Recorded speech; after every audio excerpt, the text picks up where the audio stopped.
Hello everyone, welcome to Unsung Fury episode, I believe this is episode 12. I think so. 13 is a lucky number and 13. Tyler's not here, so. Wow. 12 is your lucky number? Just What's kiss my lucky already. number? Well, I think, actually I'm wondering, I think like for all my sports, I usually was number 12 actually. But I don't know if it was lucky. I think I just ended up with that number. They don't put numbers on your Speedo when you do swim, so you know. Don't they put like don't they put a number on you though? Or like give you a number?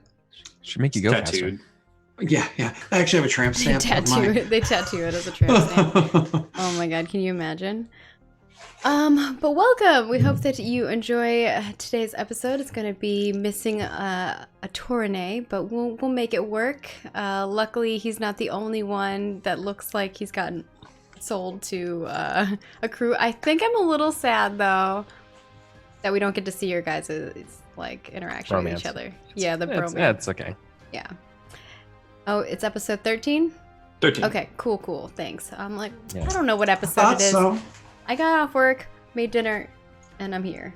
At And least you I ate. also cooked dinner so fast that the rice was undercooked. So yay. Hey. But everything else turned out good. So you know. Maggie, well, I think I know why you think it's episode 12. why? Because I've only been here for 12, so you only count those ones. Oh, sure, Scott. Yeah, that's totally what it is. Told you? But of course I'll do the little spiel and then we'll go through it all. But if you are here and you're enjoying the show, we appreciate it.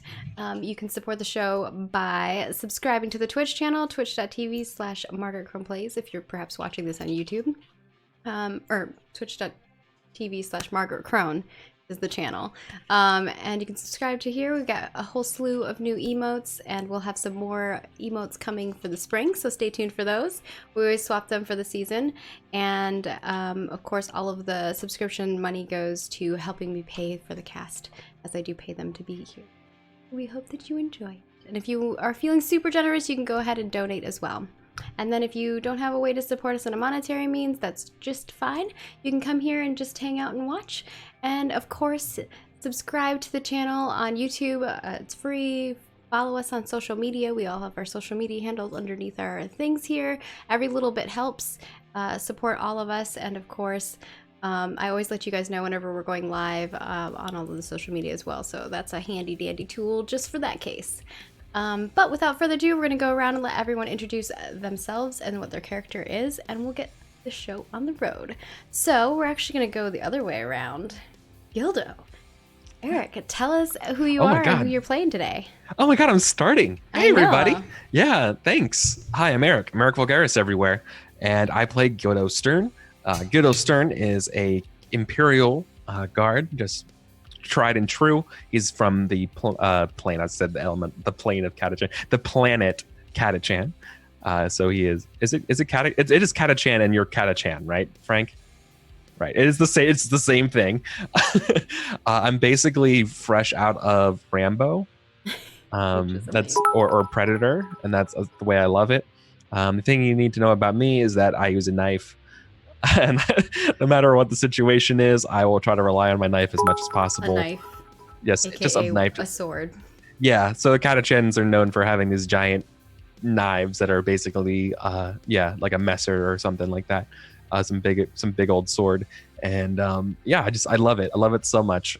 I'm super excited. I'm also, rather than being just a big old bulky boy, I can also just somehow fit into vents. And so you just see me in vents all the time. Just being able to be like a Minecraft character box and just moving through vents. And It's super dropping fun. in on people, give them a little Catachan surprise. Yeah, and speaking of surprises, last week was the first time I took serious damage in near death. That's true. Which was incredible. So that's dangerous. It's been pretty hard to damage you. Also, It's- it helps whenever I go in and I tank. Yeah, other people tanked. I mage tanked, but it was not a good idea. It was bad. No, it was bad. Ironically, Gildo was also an event in that scene. Right? Were you? I was. When you're a mage tanking, yes. Yeah. When I had the shield up and I was mage tanking, you were like up an event on top Oh, of I us. was an event. Yeah. Because he I'm dropped sorry. down in another room. Yeah, nearby. I thought you. I'm sorry, Maggie. I thought you said in an event, like I was in a show or something. Like at an event. Yeah, like at an event. But because of the fight last week, I was like, was I in another one? I was like literally thinking back. It's like, oh God, did I forget something? I'm so sorry. Yeah. Yeah. Let's see. I like fighting in atriums. So that's my preferred battlefield, I think. I like that. I like that mall fight. Yeah, that mall fight was really cool. So you definitely got to go check out the old episodes if you can. Definitely. Also, everyone's pre-episode, like their prequel episode, is pretty amazing too. So good stuff. Definitely go check it out. And of course, I'm so sorry. Mall fight, was that the episode I wasn't here? I think you were there for the start of it. You were well, we call it a mall, but it was the atrium. It was the one with all the trees and the I was the raised the little yeah. the walls, the plaza kind of thing, right? I just think of I thought we had the whole cast here for that. Yeah, everyone was. Yeah. I just don't think Scott realized what I meant when I said mall fight. Because I was You shorthanding were in a mall? the Warhammer atrium Mall. Yeah, Warhammer Mall. Right? Yeah. And of course, moving on, we got Luther, played by Delric. Tell us a little bit about the character you're bringing to the table. I expect you to go to Frank next. Don't choke. Why would I go to Frank? I go to Frank last every time. He doesn't have a character. Yeah, you're right. Frank has no character. So, hi everybody. Delric. You can find me at Delric just by typing Delric. It's spelt somewhere in here. Probably type it left to right, not right to left. Luther. I like Luther because Luther is still rather inexperienced, but thinks he's not. And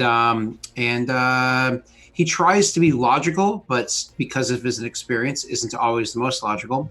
He's generally very serious, but is starting to grow a soft spot for his teammates, which is bad for a commissar. You kill your teammates to make the other ones better. Frank tries to mess with him, but I'm better than Frank. So we're gonna die today. That's what I'm hearing. And of course, I play Ostara, who is a sanctioned psyker. Last episode, she had some interesting power plays, which I think was different for her.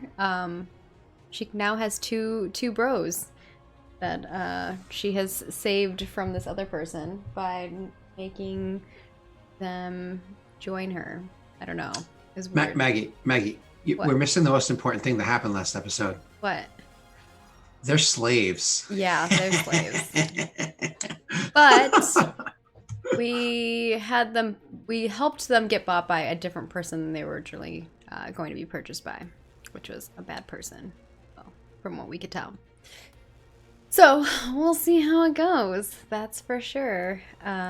Will we be reunited with our friends? I don't know. But we had to play it off like we weren't with them because for some reason, someone, Tornay, decided to shoot at guards. Classic. At an event that we were invited to.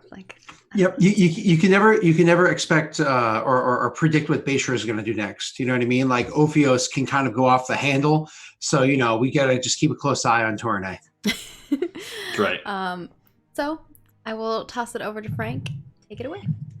Hello, everyone. As you know, I'm Control Alt Frank. Today, my title, of course, shall be Pontifex. Because why not? I like to build bridges.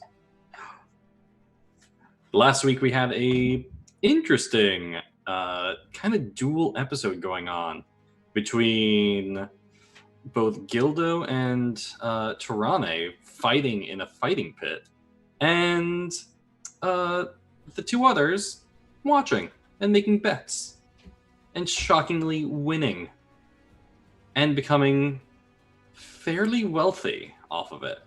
Not super wealthy because, well, a bidding war did erupt over who would get to be the new owners of these two new, very skilled gladiators.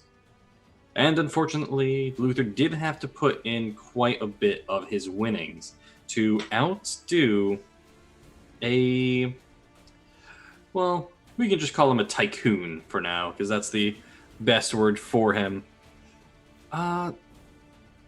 Maggie, I know you're eating, but what did you do to this poor, super rich man who just wanted to buy some new slaves?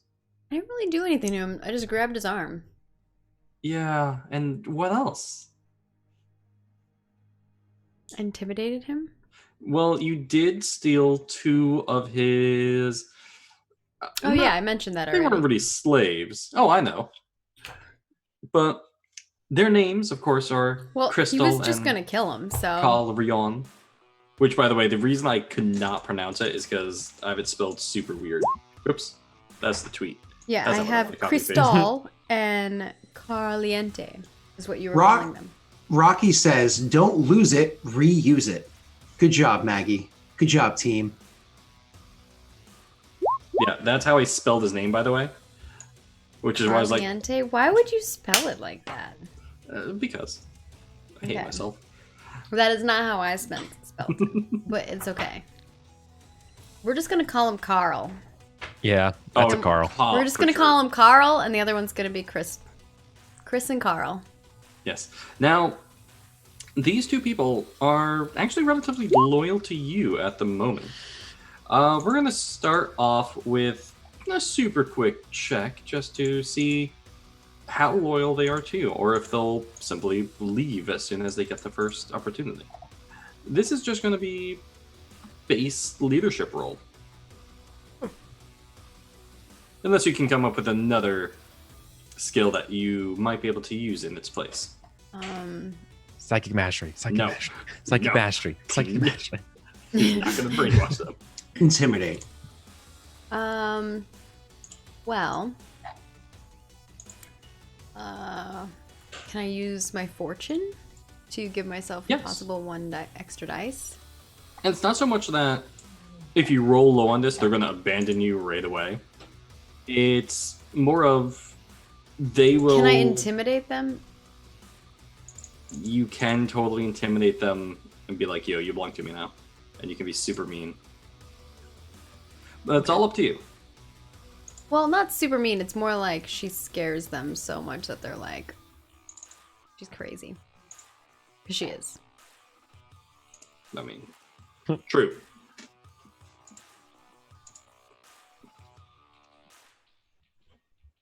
Yeah? I can roll intimidate? Mhm. Okay. If that's how you want to go through it. Yeah. Nice. An 8. They are definitely going to stick with you for quite a long time, simply because you did free them, and you are quite terrifying. They don't know what I think you're she going can to. kind of be like, she's just like, you can stay with us or go back to him. It's like, which option would you rather have? I don't know. Yeah, in that case, it's they don't really have anywhere else to go unless they go off on their own. Now you will be able to use both of these people in different situations. They're basically going to work as devotees for you. To a point. You're not going to be able to, they're not going to take a bullet for you or anything like that. Mhm. You can mark down that Crystal is, if you use them in a diplomatic situation to help you out, they will give you, they can basically attempt to assist you and give you an extra ED. If you send them off on their own, theirs is going to be your roll plus 2 ED for that diplomatic check. Carl, or Ka, is the muscle. He's going to be able to assist you in strength and intimidation-based things. Basically has a plus 2 to strength at the moment. So he's a miniature Gildo. Aw. Aw, cute. Well, handy since we just lost Gildo. That's right, he's dead. Unfortunate. And then I guess she's gonna walk right back over to where Luther is. Now she has these 2 with her. Yeah. An And- android and a big beefy dude. I will simply say Android. I making thought he was friends. like oh, he wasn't an android. He was just kind of robotic in the way that he was talking. Yeah, he's literally just the CP3O of human beings, Yeah. but meant to be super pretty looking. Making friends. Something like that. I looked them over. Seem useful enough. What was the trade-off? I did no trade. I raised an eyebrow. I don't question any further. That sounds like the right exchange of conversation. Perfect. Is our new friend still with us? Which new friend? Sachon? Dr. Saison. Saison. Sachon. He's Yes. a beard to me. Medicae Princeps of Tor, the head medical person, basically. Yeah, he actually is moving down because he was looking through the looking glass, to go with that, towards where these guards were going towards both Tirane and towards Gildo's passed out body. And you see him like step back a little frightenedly. Oh yeah, I forgot he's We like see that. Torani raise his gun and just get immediately mowed down by these stun rounds. That's pretty funny, actually. It's what he told me. That's what he wanted to happen. Yeah. He's like, I'm not going down without a fight. Me neither, buddy. Yeah, it's like these guys all had readied actions to shoot their weapons. He raised his gun and just got 20 people just open up with these semi-automatic stun guns. Mm-hmm. And we just see him just get hit a bunch of times and just fall face flat. It's like Uzis with rubber bullets. Pretty much. And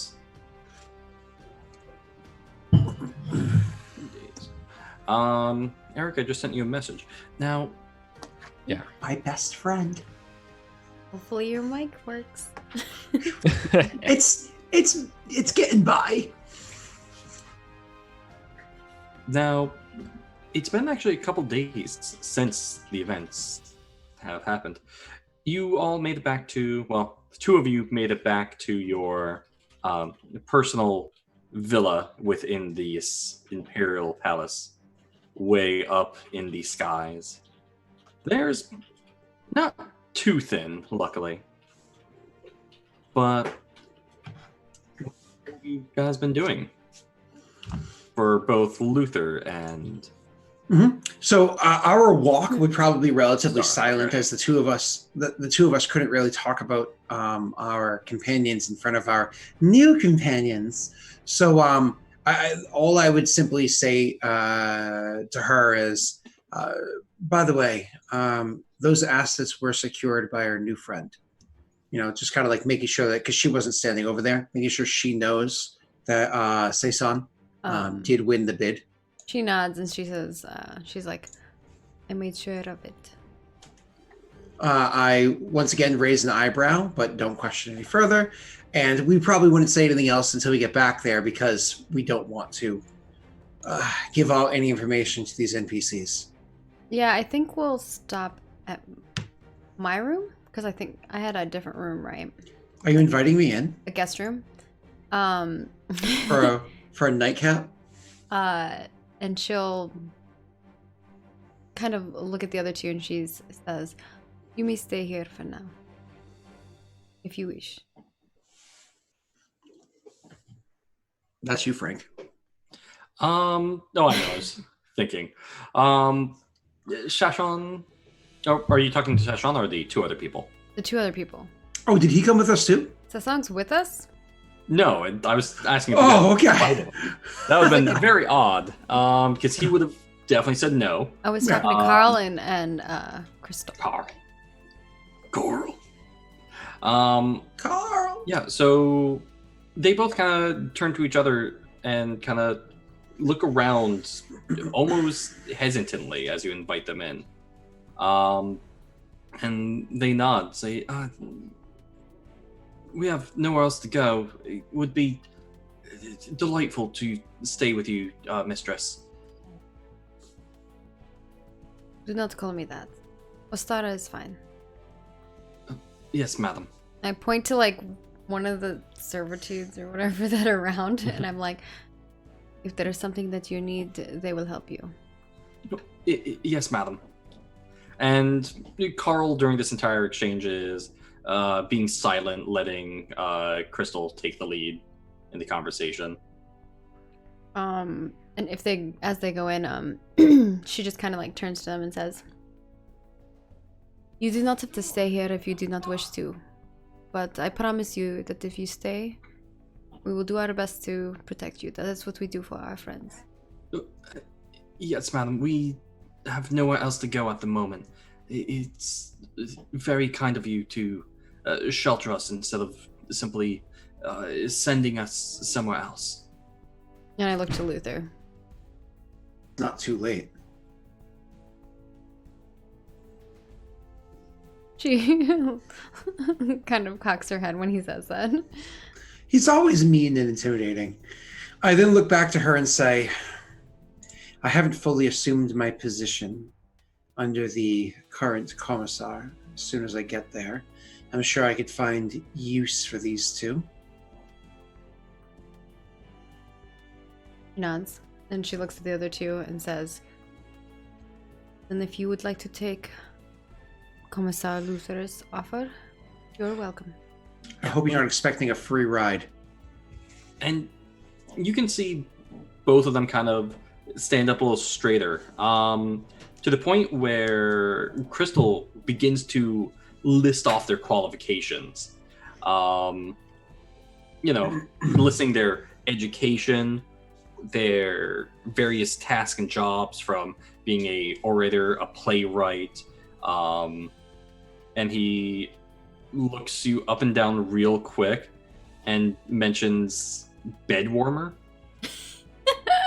Wait, hold on. Does somebody climb under my sheets and like wiggle around for 10 minutes before it's bedtime? I don't think that's And what then he meant by that. Oh, okay. It could be. Yeah, he might. He's used to being a slave, so. Is there any check that I need to make, or not necessary, for me to know, like based off what he told me of the two of them, how I might be able to use them moving forward, or should I just wait until something arises through RP? Really, no. You guys would just know that, just based on their jobs and because Carl is literally just a huge muscular guy, a little shorter than Gildo and a little less muscular. And Crystal has they have the air of somebody who's used to making deals and talking to people. I'm more than confident I can find some way for you to make yourself useful. Thank you, kind master. If there's anything that we could service of you right now, please let us know.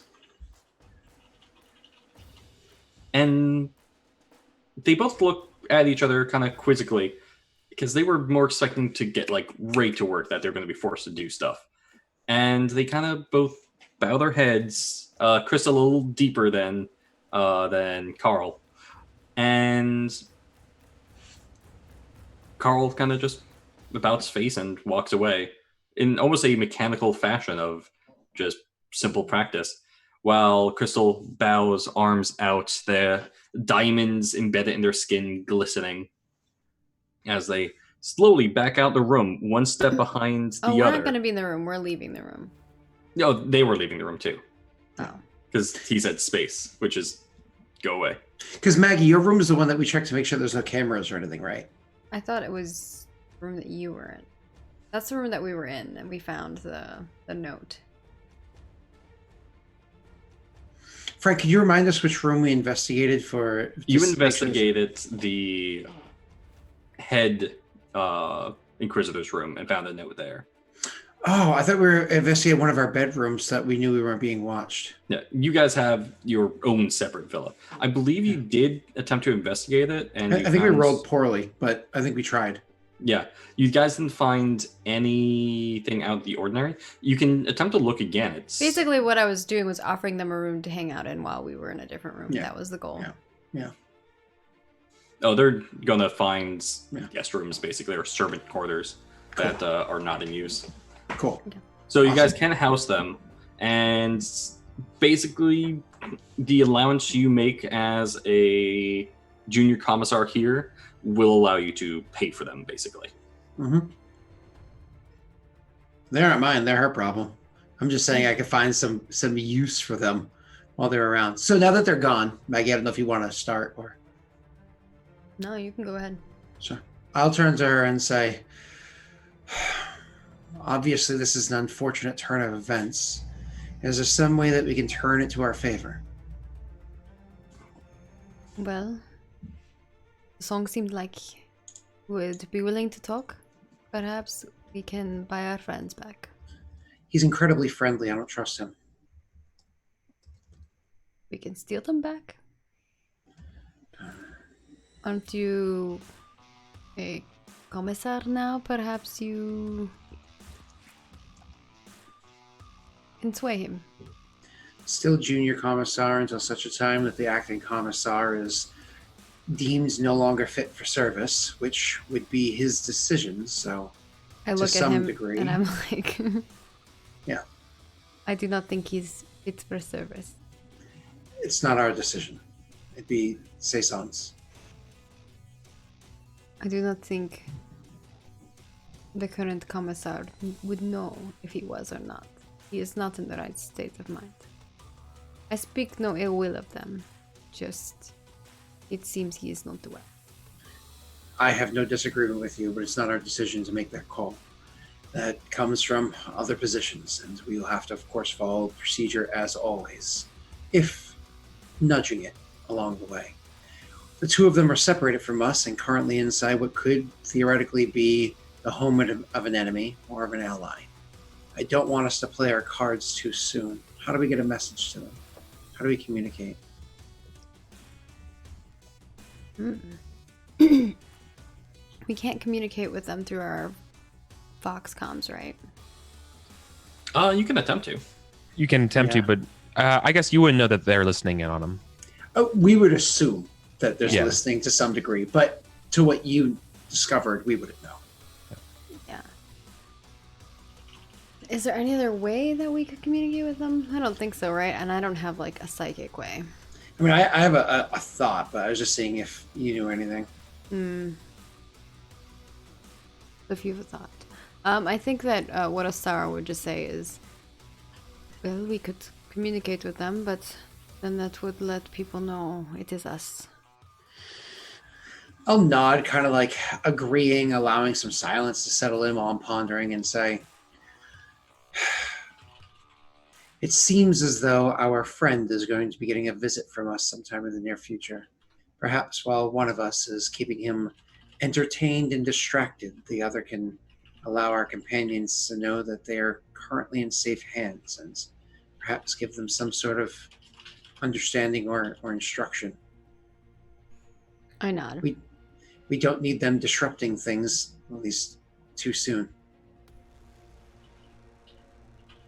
Ostara nods.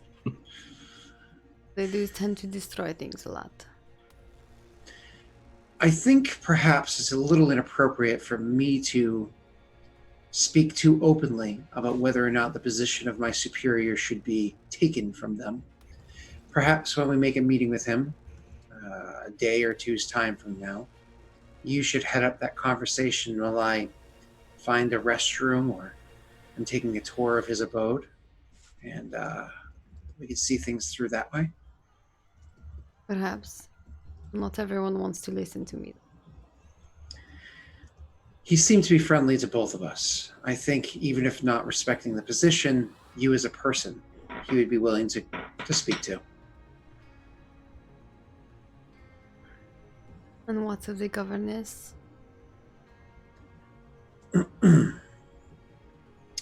Unfortunately, me as a person, she likes to speak to. Yes. But she knows of me and my powers. I don't think I knew that yet. I think no. I say, actually, I remember what it is. I say, she was hinting towards understanding certain degrees, but I don't know what amount she truly knows or understands. But she is aware of your presence. She nods. Because obviously you know more than I do.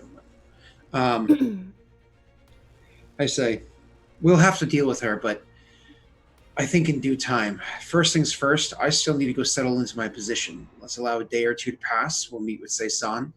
We'll arrange some sort of a meeting. I suppose I can handle that. And that gives us time to meet with him, communicate with our friends, and then on to the governess and her brother. And what about the note? Remind me what's on the note. I'm so sorry. It's a word I can't say. Ah! That's right. Oh, I have it written down somewhere. What was it? It's something that you eat on the cob. Yeah. With the backwards R that's capitalized. Mhm. I it's remember called that. Yeah. Shh, Maggie. All If you say it out of game, he might punish you in game. All right, everybody, roll. Damn it, Maggie. No. That's right. So I say, indeed. There's even simply reading that word seeing that symbol was unsettling.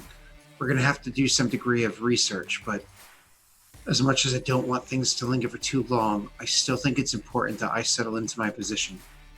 Do you have any immediate tasks that you're going to be handling in the next 2 days or so?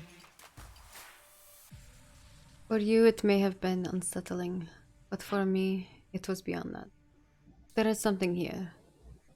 I spoke to it. I clench my jaw, but make no other facial expression. I think there are worse things that are about to happen. But I will have to think on what to do about that. In the meantime, I do not have anything else tasked to me. Unless the RBTs come to me and ask. For now, I'm at your service. Considering that the governess is already aware of our relationship to some degree, one of the first things I do once I get into my position is to give you autonomy to go about the libraries and whatnot, and things that you wouldn't already have access to. I'm not entirely certain what degree of freedom you already have, but I'll try to afford you the rest of them. Look into it to whatever degree that you think is important. But Astara, be careful. If it was unsettling to me and something more to you, I'd like you to tread lightly. She nods. Well, duties call, and I would be lying if I didn't say... I'm sorry, I'd be lying if I didn't admit I do enjoy those duties to a degree. And what about the beacons? For those on the ship, there are many people here that just want to go back home. The places that they were supposed to go. It's embarrassing to... We do not know of the ship or its status. I have people that were on that ship. It's embarrassing to admit, but I nearly forgotten about them with how much has transpired in such a short period of time. Hopefully one of Perhaps those... it is easier to step aside when your destination was here. For me, it was not. Fair enough. I try to give a somewhat apologetic look, like, didn't mean for that to be disrespectful, but I'm sure it comes off more I don't wonky think than... Ostara meant anything that she's saying. She just says Yeah. stuff straight as is. So Yeah, and he's not exactly the most emotional of people anyways. So, but he gives a somewhat apologetic look because, like you said, there's people of significance too. I'm going to say hopefully one of them has discovered something, but I will also see what I can find out with the accesses that I have. Let's convene when we shortly before we meet with Seisan. she nods. I will give I don't know, what is an appropriate military goodbye. I don't think we A ever salute? do you Oh. salute. Like I don't know because like Ciao. what would Yeah, be the salute is literally just this, the Aquila. okay. Yeah, so I was just exactly. It's like I go like good game. You know what I mean? Like so Yeah. you know I shall return it, I guess. yeah good game seats. No. It's awkward because one of you goes for a hug and then you. One's reaching in, the other one's like Either this. goes It's for like the a, hug, and a star goes for like the prayer bow. Actually- Actually, breaks your nose. Yeah, you bump heads. perfect kind of segue because it's something you said earlier, Eric. When I first met Tyler, real life, I'm East Coast, so I'm like, oh, friend, meeting you physically for the first time. Hello, friend, and I reach out my hands to like, hey, Tyler, nice to meet you. I put up my hand to shake the hand. He's a West Coast person, so he slapped my hands to the side and pulled me in for like a 10-second hug. My mother doesn't hug me for 10 seconds. I was like, True. oh, this is too much love. I'm uncomfortable right now. I knew the southern thing. We just eye each other and nod. Yeah, right. But don't even touch me. It's dirty down here. We don't want to spread it. Exactly. Ew. Then, yeah, so on both Astara and Luther, your scene kind of goes blank, and we hear the sound of a breathing tube just and slowly fading in, just various beepings, a heart rate monitor, and a slight whirring, buzzing noise as Gildo, you wake up and you're almost blinded by how pristinely white the ceiling is. How am I feeling? Groggy at the moment. There's something in your nose and in your mouth. Something's pinching at your stomach. Yeah, it's not the first time. I'm in a great amount of pain. Is there like a clock or something in the room? Do I understand how long I've been out? Because that's exactly the first thing that crosses my brain, right? Yeah, if just make And it. I won't say that because obviously my character is intubated, but that's what's going on, right? So I'm like, we see me frantically looking for a clock. Yeah, I'll just make a quick awareness. Oh, yeah, I can do that. Yeah, there's a digital 5 timepiece. Aquilas. On the far end, like below your toes and up on the wall. And as you're able to maneuver, look down, you're able to see Chronometer. Yeah, a chronometer. You're right. It's been about 40 standard Terran hours that have passed since you last looked. Oh God, I have to like immediately rip this thing out because you see me like I gotta go, like I'm late.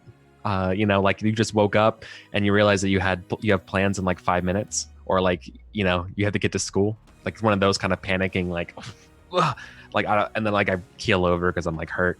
But I gotta find a phone. As you pull up and rip all the tubes out of your mouth and the like, you notice directly in front of you there's a man sitting by the side who is working on your stomach, and his forearms and fingers are splayed out into a dozen different metallic pieces. Some of them clearly scalpels, surgical tools, bone saw, just different surgical tools. Yeah, his fingers are little Dr. Swiss Army knives. Oh, that's so awesome. That's so cool. And he looks at you and just with his mask and medical goggles and the like, just kind of chuckles and it's like, oh, the anesthesia must have worn off early. Oh, they do say you know people. Listen. Look. Yeah, I probably mentioned something like my body tries to like actively fight anything that's like any chemical or something. It's like, Gadget's blood's no good for their anesthetic. Listen, I could have told you that. How long you been out for?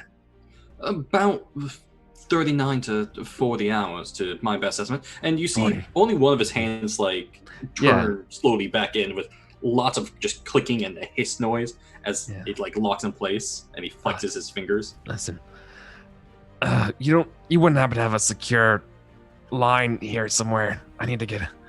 Listen, it's very important. That depends. What do you need the line for?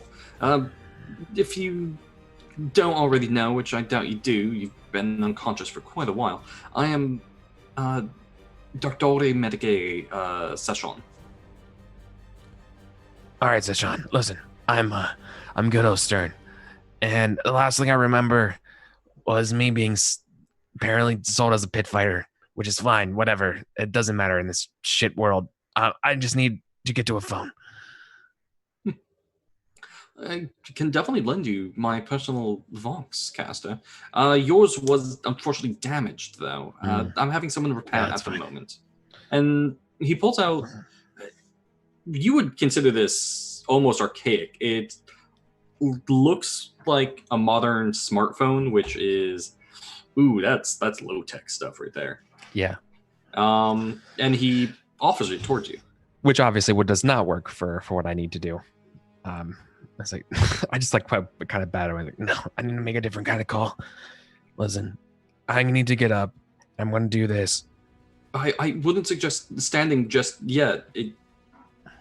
And he like pauses as he sees you like struggling about. Yeah, and then I'm immediately like, "Where's my knife?" Your personal gear has been stored in your restroom. Okay. All right. How messed up am I? Because I'm doing the math of like, can I get up out of here and wander out? And like, how hurt am I? So are we considered like, am I like heavily wounded? Are we gonna like just play with me at like heavily wounded? At the moment, you wouldn't say you're heavily wounded anymore. I'd say you're probably back up to light wounded, about half health. Okay, that's half. He's literally the best doctor on the planet. Right, half health and maybe like half shock or something. Yeah. Okay, that sounds fair. Because you had none of either. Yeah, but that's very generous. Just fine, basically. Right. Okay. So, shit. I have like 12 hours to make a phone call. So, boy, I've never been in this place before. No. Right. Okay. I've never been in this place before. This doctor's not telling me where a call is. Would I know roughly in a place like this where there would be some sort of secure line out of here? Like, would there be like an administration room or something like that? Or like in a hospital? This is like a generic hospital, right? Or is it a civilian hospital? This is not so much generic. It is his personal private practitioner. Oh, okay. Never mind. Where, all the super rich people come to. Right. Okay. Yeah. This is like some Club Med shit. Okay. Yeah. Okay. You open the door and it turns out there's like this gold-plated statue fountains like spewing out wine. Of course. The big thing to me right now is that like I'm hurt and I'm kind of like delusional, so I'm not thinking clearly. But like right now, just going through Gildo's head is that I need to get a message out to Ophelia. Otherwise, things are going to be very, very, very bad. Sold into captivity doesn't matter. She's going to get us out of this. There's so many bigger problems than this one that I'm actually not that worried about it. Yeah. The best way is you do know the location of the secure organization specific astropath communication, which is mid-hive. You can guess you're probably upper hive still. And that would be the closest? Yeah. There's only one on the planet, and that's it. But you do know where it is. You're in the same hive. All right. Well, this has to get done. So, I mean, there's no question. It's just a question of how I'm going to do it. Well, I can't get out of here without my knife. So, I mean, I'm just gonna like tell. What is this doctor doing if I try to get up? If you try to get up, he actually offers you a hand. It's like people must be quite strong to be able to resist such strong anesthetics. Please allow me to send some orderlies with you to your room to gather yourself. I would not suggest leaving the grounds in case your wound does open up. However, I must say I did quite a good job and quite a nice upgrade, if I do say so myself. What does that mean? I look down. I feel my guts. Yeah, you in a way that clearly see a massive scar across your entire chest. Yes. Just this deep, unhealed scar that's mostly covered in bandages. There's some areas where he was still working on that he hasn't bandaged yet. Yeah. But he was basically cauterizing your wound. Yeah.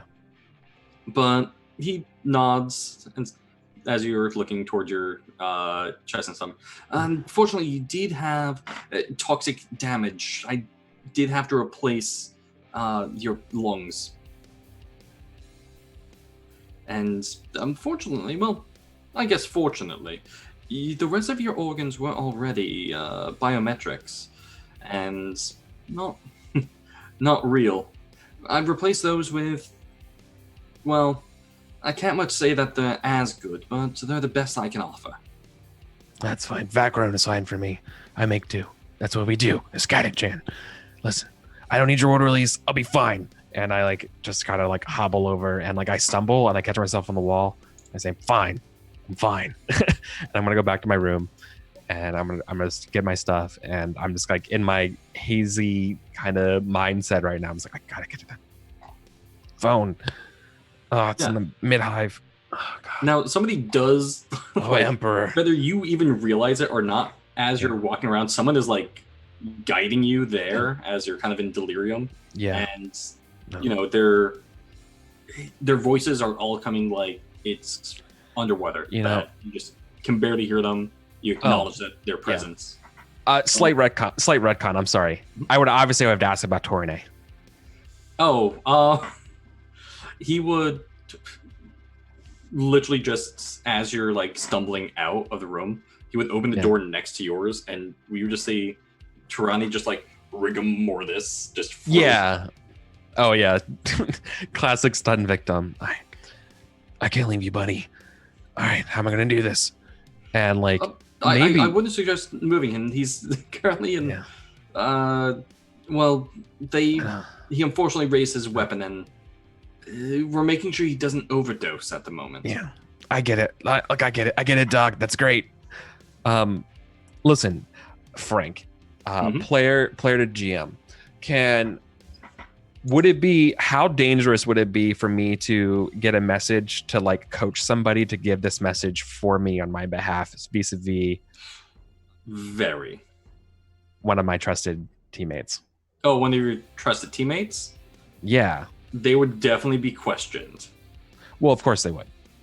That's why I'm thinking this would be the best idea for Astara. I feel like Astara would have the best shot. It's definitely doable. It all depends on the message you're sending. Right. So I guess what I'm saying is I have to send Astara a message with a code and say, tell her this person the following. Right. Yeah. Okay, but the idea is that it's doable. Why would you what is your goal with the person that you're sending it to? Because obviously Scott's character, Luther is much more the leader diplomacy type of person. Ostara is just scary. There's a different kind of leader diplomacy going on, I think. Hold on. My leadership, it's a 9. Hold on, but my intimidation is where it's at with a 12. Okay, fuck, I am a leader. Oh, yeah. You're even better than me. I'm That's going to true. suggest intimidation here won't be useful. That's how I diplomacy. So here's my question then. You're right. So what would be the obvious? So well, Luther. All right. So me as Eric, I'm not as smart as Gildo in this way. Who would be the best choice for me to nominate in this? So yeah, I would probably pick your that original idea of Astara is probably the better idea. Right. Okay. Because it's not Inquisition versus Ecclesiarchy going on. Yeah. Commissars are technically ecclesiarchal.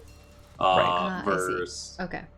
Yeah. That makes sense. So we gotta get to he Astara. showed up, people would be like, "No, sorry, can't send your message. Don't know who you are." Right. Okay. Shit. All right then. Can a star's never tried to be an astropath, right? You can't just be an astropath and No, try. you can't. Yeah, right. It's literally something you that turn into a beacon. Yeah. If a star did become an astropath, she wouldn't be a detective. Okay. She would Right. burning her life out on some world, just delivering people's text messages back and forth. Yeah, right. Okay, thank you. Thank you so much for That's a answering my thing. questions. Okay. So Gildo is going to go back to his room, stumble there, get my belongings, and realize that the better thing for him to do is going to be getting a message out to a star. I realize that he can't really leave Tournai, and like he's not really in a condition to get out of here and get stunned like that. That the better option would be he has to trust his friends, which is a very big deal for him. So how would I get a Voxcom to a star? Oh, your Vox is It's damaged. It's I don't have a Vox. Someone's repairing at the moment. So I need a different one. Somebody does have one. But I can't use it. I can't relay the codes on open comms. I can't do that. You can. No, I'm screwed. Yo, I'm screwed. Frank screwed me. I did not do any such thing. Really? You have Tyler screwed you. They did. It's Hashtag blame Tyler. Hashtag never smile. Actually, blame yourself because you walked through the door. Yeah. Well, that's because not everyone can be a super rational person. Tyler probably would have died anyway. Okay. You could confiscate Torane's Vox speed. Yeah, no, that makes perfect sense. Thank you. Yeah, I totally would, but that means I have to take off his helmet. No, right? You don't take off his helmet. Yes. Oh. Okay. It's literally just an earpiece. It's not a Mandalorian situation. No, it's not a Mandalorian situation. I thought it's in his helmet, which is why it's in his helmet. That's why I thought I had to. No, you just like pull the ear off. Okay. Why is it stuck? The whole ear comes with it. All right. Yeah, no, that's fine. I'm gonna have to. Boy. No, I don't even grab my knife. I'm just gonna grab something that if I use my knife, it's as like a walking cane. Which just slide into the ground with each step. Right. So maybe not. I would carry something with. No, I'm in like a. Do they have wheelchairs in the 31st millennium? Yeah, of course they do. Okay. Yeah, I'd probably just be in a wheelchair. Yeah. So you get in a wheelchair. There's like somebody trying to push you, and you're just like, no. Yeah. So I'm gonna wheel over to Tournai and go to their floor. Yeah. Oh, he's literally or right their next room. to you. Okay. Good. Then I'm just gonna give the look of is he under a secured guard? Is there what's the situation here?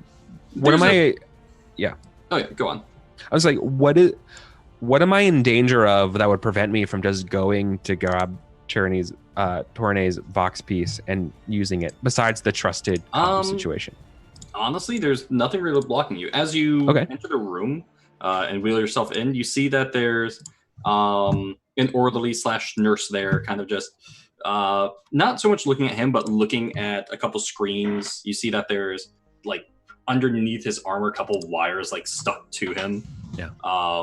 And they're basically making sure that he's breathing still. Yeah. There's an IV hooked up to his arm, pumping blood in and out.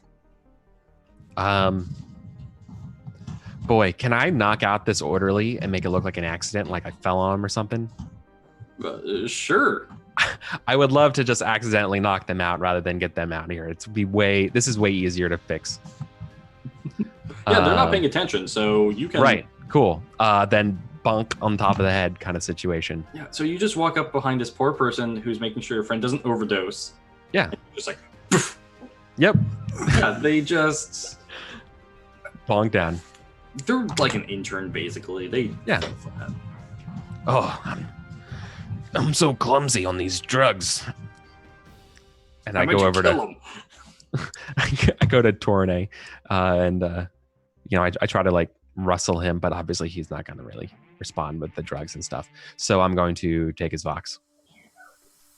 Yeah, you kind of Astar, lift his helmet up and Astar, Luther, Astar, come in.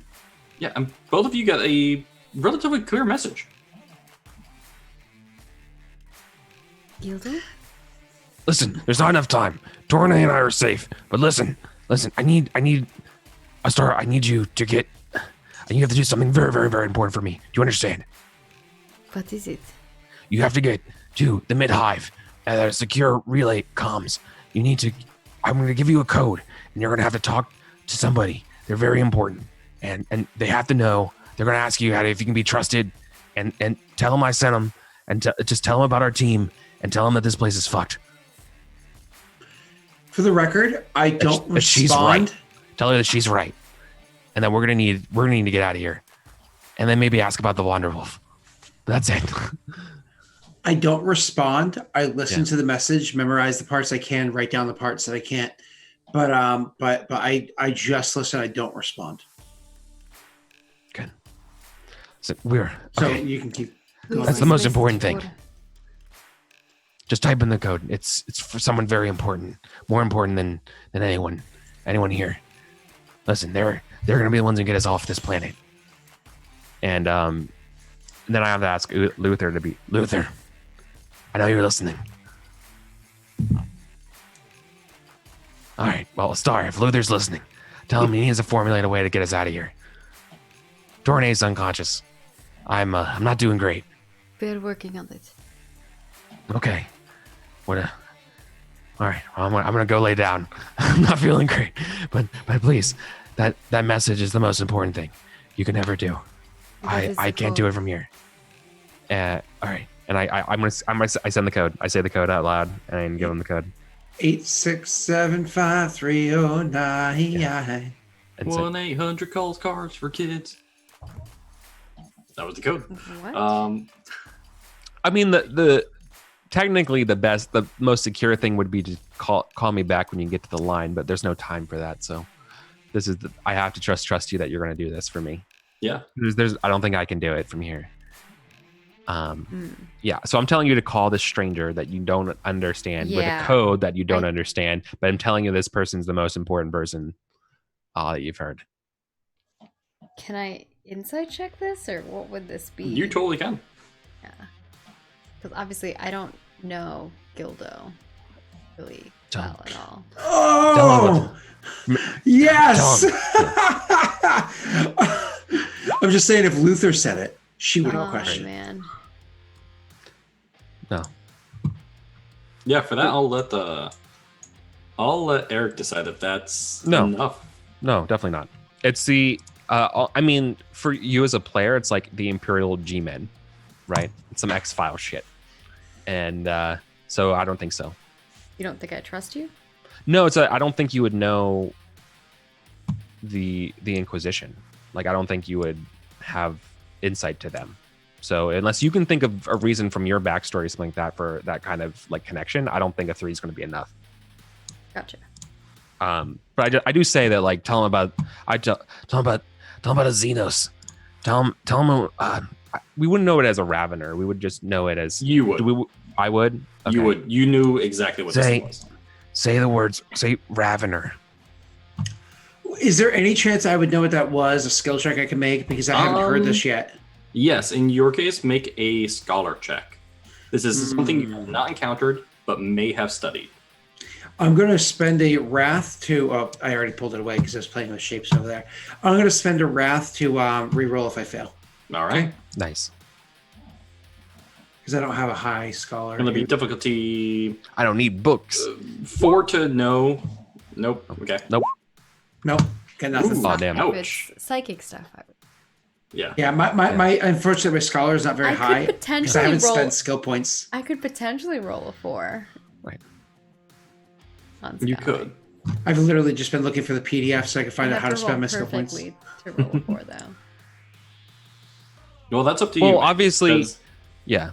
I mean, contextually, I told you that. Tell them that the Xenos are there was a Xeno here, and tell them it was a Ravener. And so, like, if there's any connections you can make between Xeno and Ravener, then maybe. No. But, like, other than that, it's like, nope. Yeah, okay, it's just one of the kajillion Xenos out there in the world. There's nothing I get from that, and then also I'm insight-wise, I'm not sure what is that you're trying to. All right, I will relay this weird message with these weird words about some kind of alien to this weird number. Yeah, Okay. Luther holds up his red and white deck and says Ravnica. It probably, I don't know. I'll leave it up to you if it sounds heretical or not, and that you wouldn't do it.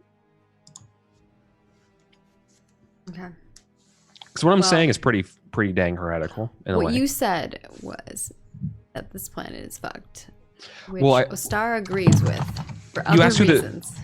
Well, you asked me who this person is, and I said that they're just very important. As in, I'm not going to tell you what it is because you're not supposed to do that.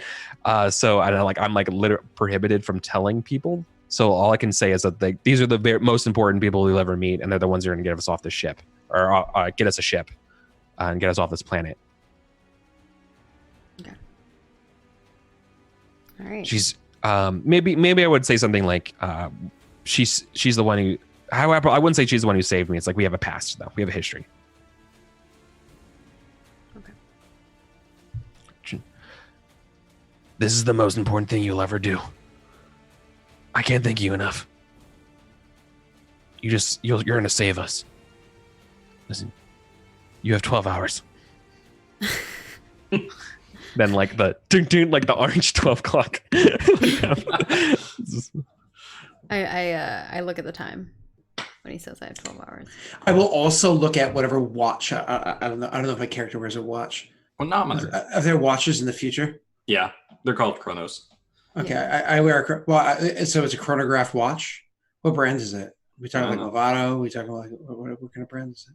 Probably since this is the 40th millennium, like So Timex Gucci. is still around. Okay. Yeah, of course. What's the other big one that everybody always talks about that's super expensive? Gucci, No. Rolex. Rolex. There you go. Rolex is still there. It's like, Oh, of course. Of course. Yeah, you just have whatever type original of Rolexes still work.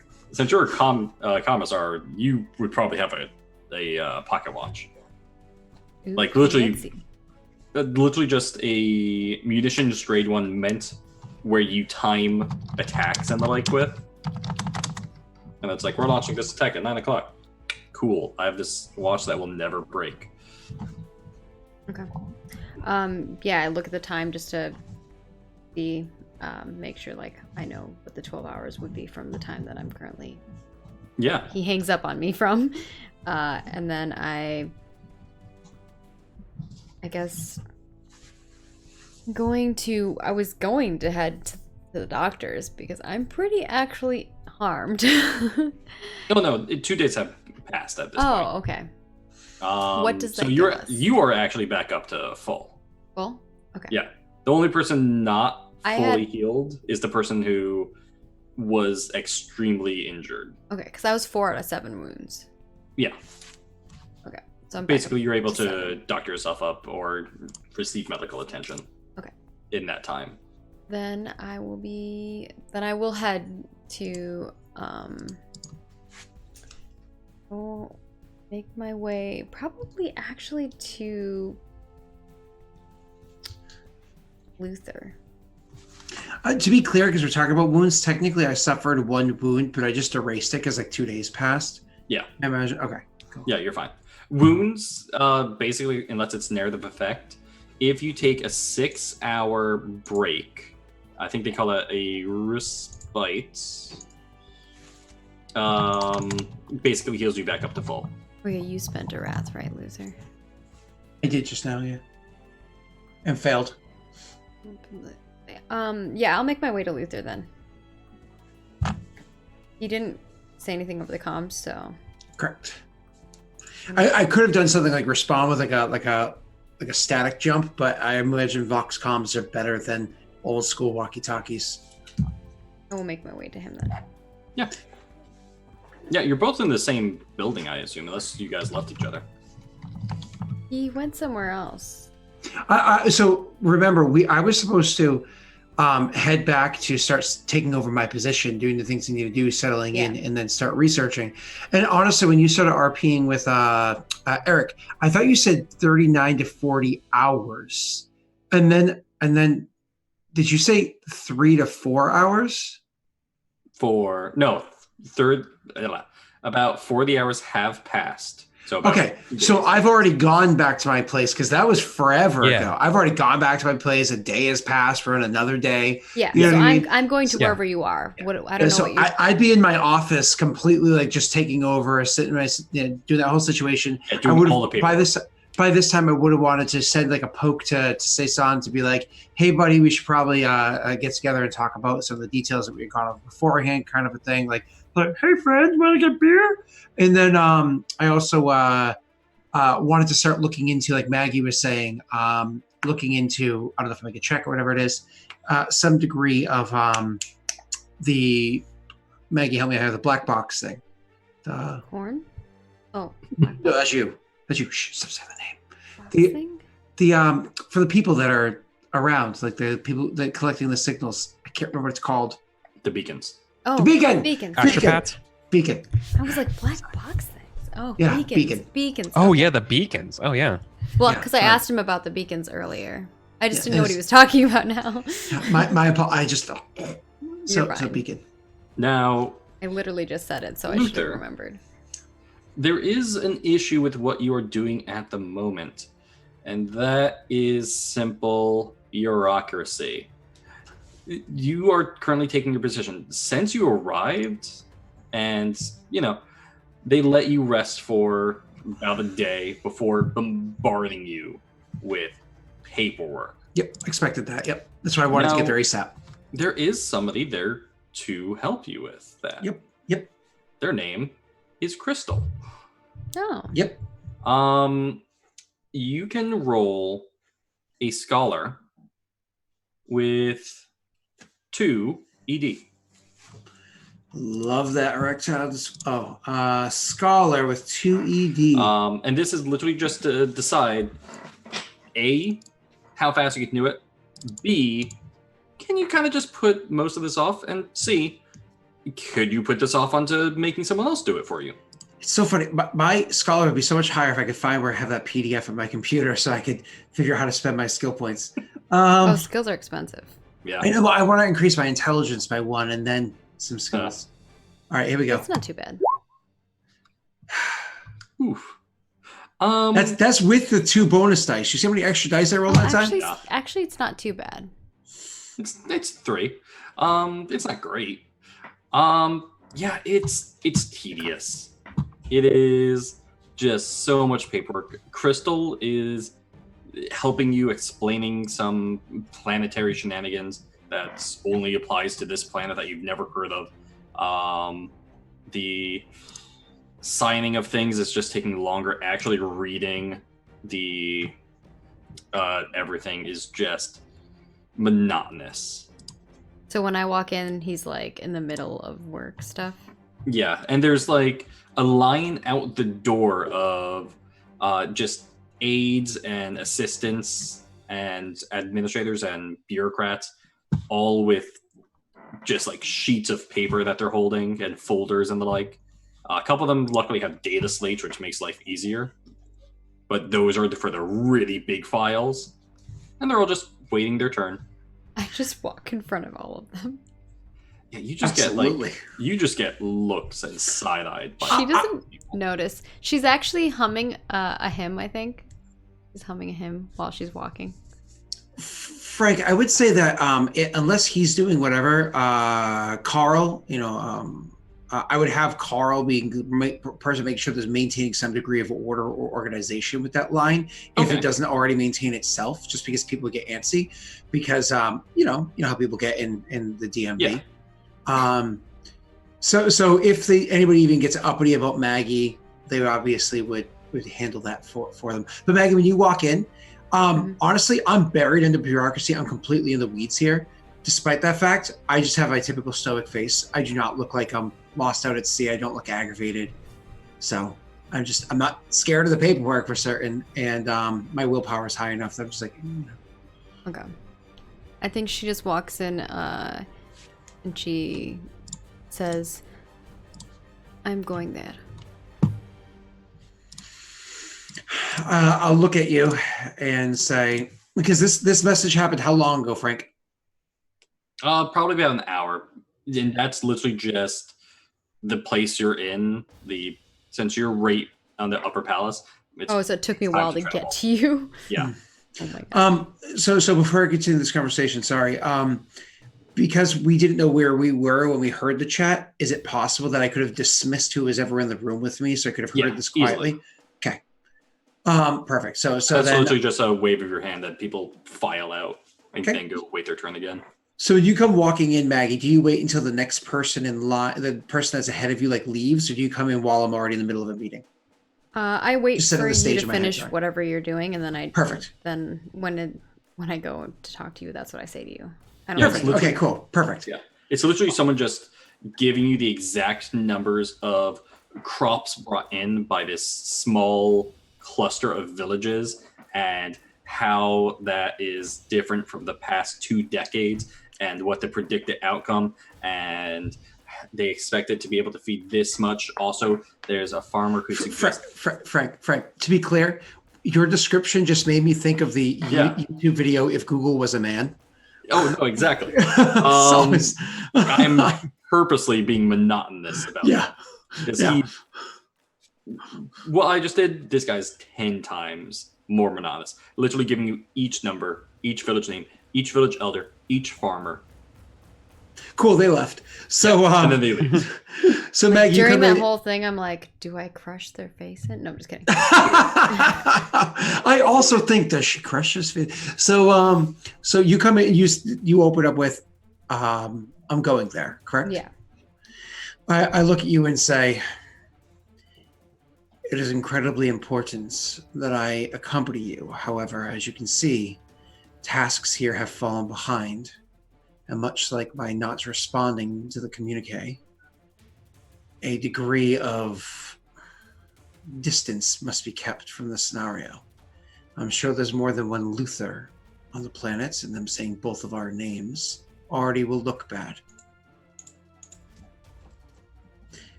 There are only 11 hours left. I nod. I'll stay here. If things get tight or in an emergency scenario, I will be where you need me to be. You let me know. But I think I can be the bird's eye view. He nods and says, very well then. I'm going to take Carl with me. I nod and say, so I'll just nod and say, yeah, I'll nod and say, do you require any others? No, I think that will be it. Do not hesitate to request if you need any more aid. And again, I will be wherever you need me to be. I do the same. And then I kind of look back and say, do you think we can trust him? By him, you're referring to Yeah. Eric, right? Yeah. Yeah. I think for a moment We've had and this say, conversation multiple times now. no, I know. So I think for a moment and I say, if there's an ulterior motive, I have not been able to deduce what it would be. Me neither. Like, it's likely that he has all of our best interests in mind, and if not, he will rue the day.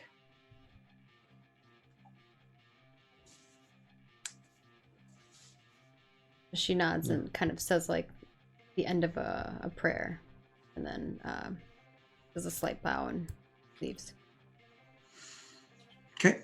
I will toss a message, Frank, to Seisan, saying like more or less some sort of like flowery or friendly message, saying that kind of like she's on her way.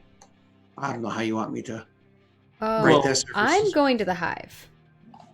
Oh, I'm so sorry. Misunderstood that, Maggie. I don't write that message. Our characters would understand that even if I'm slightly offbeat. Gotcha. No, I understood what you meant. Yeah, because she's going to I'm I going assume, down to deliver that message. Yep. Which makes sense. Yeah. Okay. Now, you're taking Carl with you. Are you arming him? Can I arm him? He currently Whatever only has access a I knife. can give to them. Yeah, whatever access I can give her to, or she already has. Yeah, you can give him a lasgun. What do I have on me? Maggie, I also have I think it might be worse, but I also have an auto gun that I never use. They're basically just regular guns, Okay. like what we use nowadays. Yeah. They're more common, simply because they're cheaper to make. Up I to you, guess Max. gear them out with whatever you will allow us to have, Frank. You can have Carl, a las gun and a couple reloads. and me and Carl will take a little walk. Yeah. As you walk, Carl is completely untalkative. Unless you talk to him, he doesn't say anything. Great. Because Ostara also is not that talkative. She Um, actually probably like hums and like sings little prayers. Which I don't know. That's how weird. He, He feels thinks about that's weird, but he's not going to say anything about that. that. Okay. All right. There you go. And I made a sheet for Carl. There we go. Carl! Carl! Where's Carl? Where's Carl? Do we let Eric play Carl? Do you want to play Carl? Hell yeah, I want to play Coral. All right. Carl, I'm going to Coral. make him Coral. Now he's a color. a Okay. PC. There you go. He is... Excuse me. Here at Space Vikings Incorporated, we don't see color. Okay. I am going to drag him up underneath the player count. Nope, I missed because I suck. He's at the bottom of the journal. Yeah. Okay, cool. He's Coral- super basic she at the moment because he was an NPC. Fun fact, it means free peasant. Yeah. That's what I based the name off of. Yeah. Yeah, as Carl and I head down, I guess as you describe stuff to me, I will change what I'm doing. Yeah. Now, well, do just that. You go down. You're in the upper hive, going to the middle hive. It's really not too bad of a difference. It's going from the super bougie area where everyone has a McMansion to the suburbs. But you do have to take a small little tram all the way down. It's relatively filled with people who are currently leaving their night jobs as cleaners and the like, going back to their homes, as they don't live in the palaces and mansions and villas. Carl, you do have a character sheet now. I updated it a little better, so it's not total trash. I got it. But what do you guys do? I guess I'm just gonna try to make my way to the mid-hive, and then to this location that he's told me to go to. And just as you're going, as you're taking the tram down, both of you just make a quick awareness. Okay. And mind you, you're both Wow. Okay. Wow. Not great. Not great. Well, at least you guys got the glory out of it. That's true. Got a glory out of it. Should we just shift that glory into information? Well, no, the glory you have is to you succeed. just get the glory. You can only shift the black dice. Gotcha. So, Added as you guys are going down, sorry, you notice you're going over the address that he gave you, and you're thinking, oh, it's actually not too far from the hotel. That's worrisome. Okay. Yeah, it's a few blocks away, not super far. It would be like a 30-minute walk if you decided to walk it. But yeah, you guys don't really notice anything else as you're going down. There's a usual large crowd of people on the train, people hustling and bustling. And as you slowly descend fully to the middle hive, you hear the telltale hiss of the pneumatic steam engine kind of halting it, and the doors slide open, and you guys can head out. I assume you guys are going to try and beeline it right there. Beeline it? What do you mean? Like, I assume you're going right there. Oh yeah.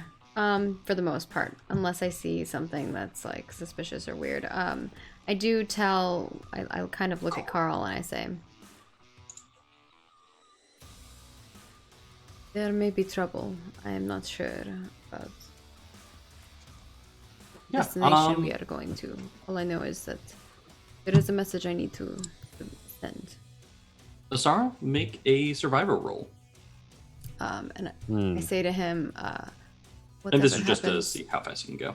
whatever happens, you must make sure that I do this." That sounds a little weird, but okay. I am very not survival, and there's a competition. Wow. There's a 0 and a complication. Okay. That's actually And really make funny. sure to survive this, and then she falls on her face. Like, Yeah, that's exactly That what was your happened. Whatever test, you do, you make sure failed. this happens, and then the worst possible thing happens in the very next moment. Yeah, so Astara, you're looking around trying to see exactly where you are. And you realize as the train's doors close and it kind of lifts up again and goes forward. Oh no, you got off at the wrong track. Oh no. You're a level too low. You can try and find a lift up, or you can wait for the next train going the opposite direction. Does this set me back time-wise? Yes. How many hours do I have left? You figure that, well, in total, you guys have about 9 hours. 10 Wow. hours. Wait. Didn't you say the mid hive? Yeah. This is the lower hive, Astara. We must have taken the wrong turn. I thought you said lower hive. No, it is mid. We'll have to wait for her. And she kind of just looks a little frustrated and looks around. And I guess, yeah, she's gonna try to wait until they can make their way back. Yeah. It takes about 30 minutes for the next tram to kind of get to you guys, going the direction that you need to go this time. Mm-hmm. And as you guys are kind of just waiting, a couple people come up to you, seeing that you're kind of better dressed than most everyone else here. And they begin to, like, reach out their hands toward you, asking for alms and the like. Both of you make awareness checks. So both of you, as in not me? As in you, yes, you. I'm Oh. gonna spend a wrath if I need to reroll. Just roll a 3 or better. 4. Okay. Wow. Perfect. Damn. Okay. Both notice the pickpockets right away. Yeah, so a couple Can beggars I come grab by. their hand with my Sure. crush? She's killing the beggars and pickpockets. I'm not gonna kill them. I'm just gonna grab their hand. Trey, Maggie, you do what you gotta do. Oh my god! No. Yeah. There's like a small crowd of half a dozen beggars who came up to you to distract you. And I grab the hand Like- and I'm like, 3 children who were trying to like grab your stuff. I grab the hand of the child who's trying to grab my stuff and with my mind, I guess. And You I'm can like, easily grab all of the kids. And be Okay, like, "Yo, and I stop go, it." I would not do that if I were you. And we just Intimidate? don't even have to do their kids. Okay. You actually just roll it for fun. Intimidate? Yeah, they're going to be intimidated no matter what you roll. Do I get an extra die? Yeah, for you my get. 9 I'll give you crush? 2. What? I'll give you 2. You can say that you shifted 2 into a better roll. Okay.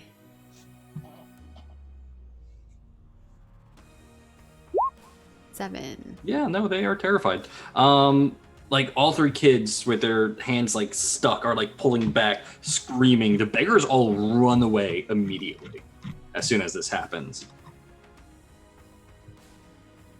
Literally leaving 3 children trapped by a psyker. I look at all the kids. Do they look like they're hungry or malnutrition? They look like they're kind of rough, a little malnourished and the like.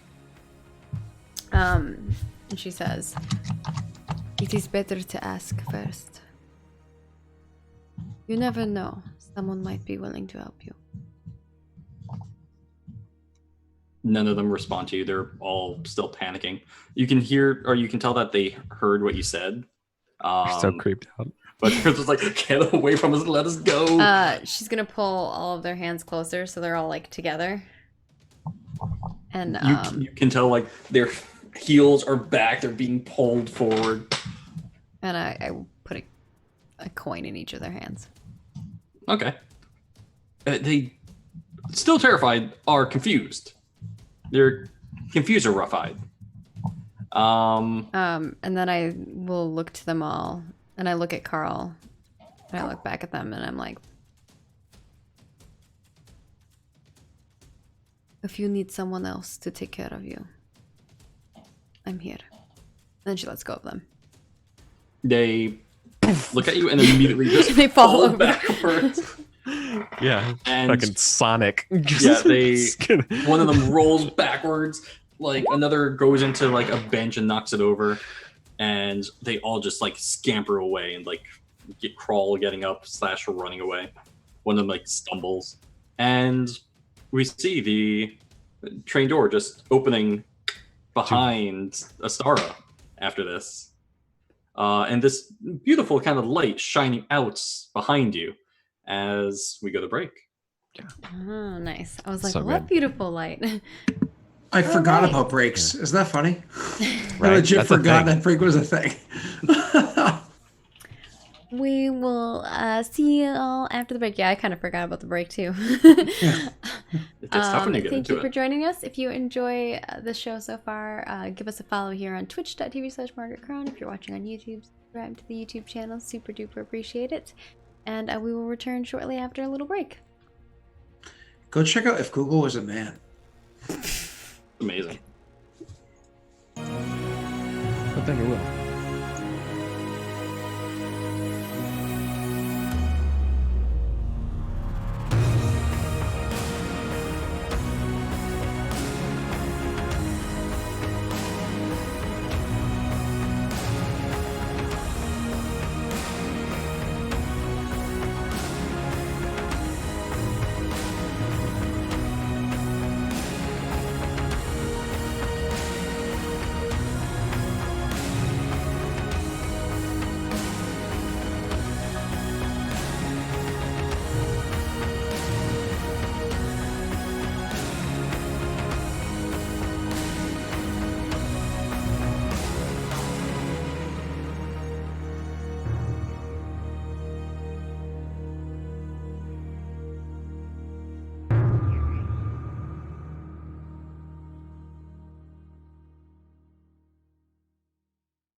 everyone, welcome to part 2 of episode 13 of Unsung Fury.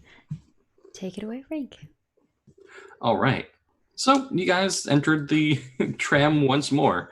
It takes you another hour to get up. So you're down to about 7.5 hours to get to where you need to go.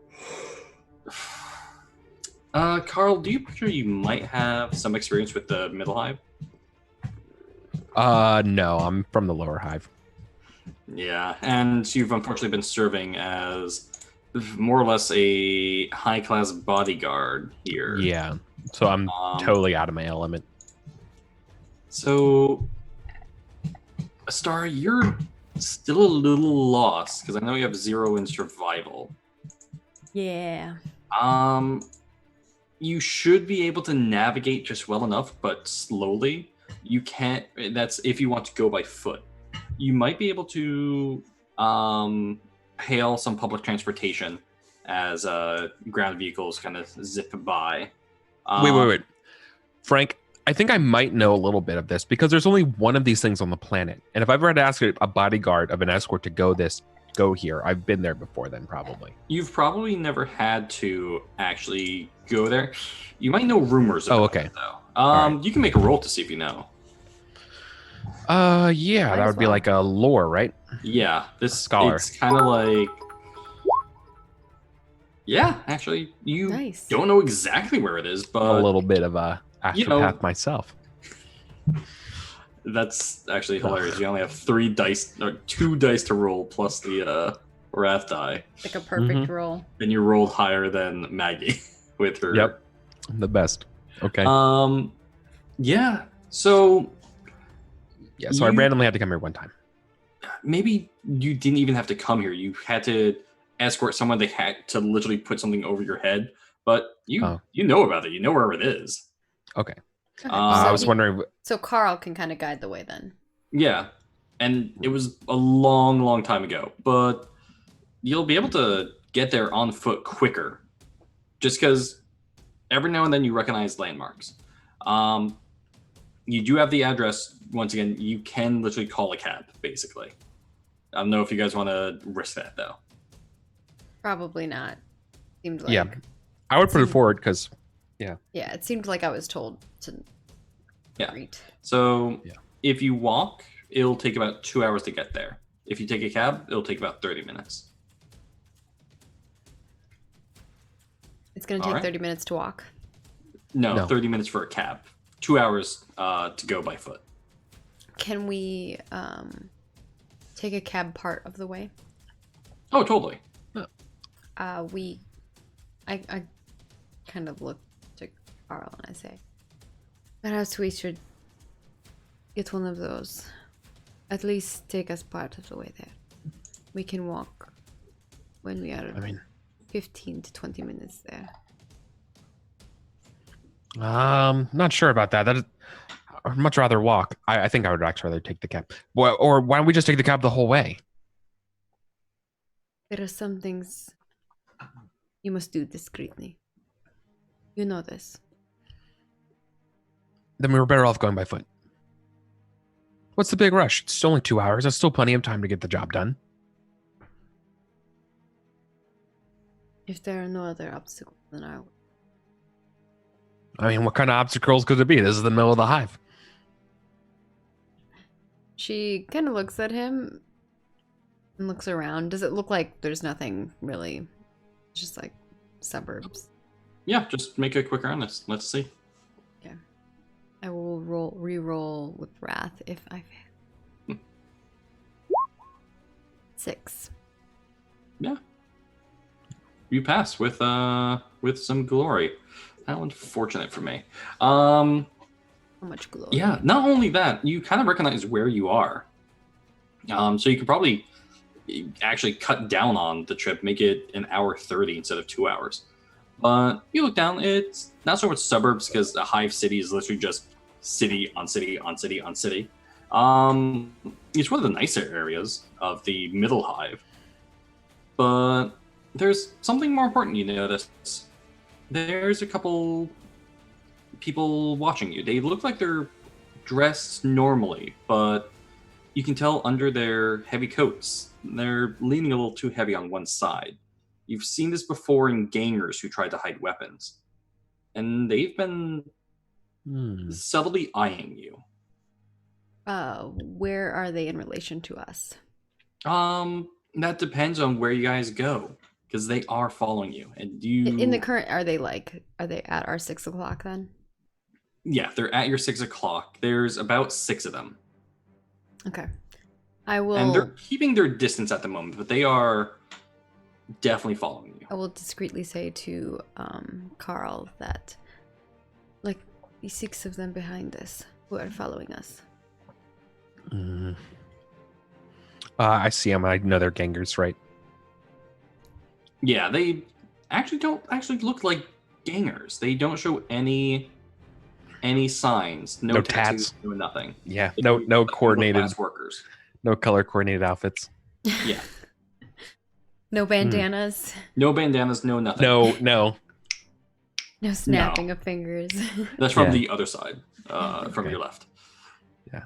No, it looks like. Should we lose them? That is probably the best idea.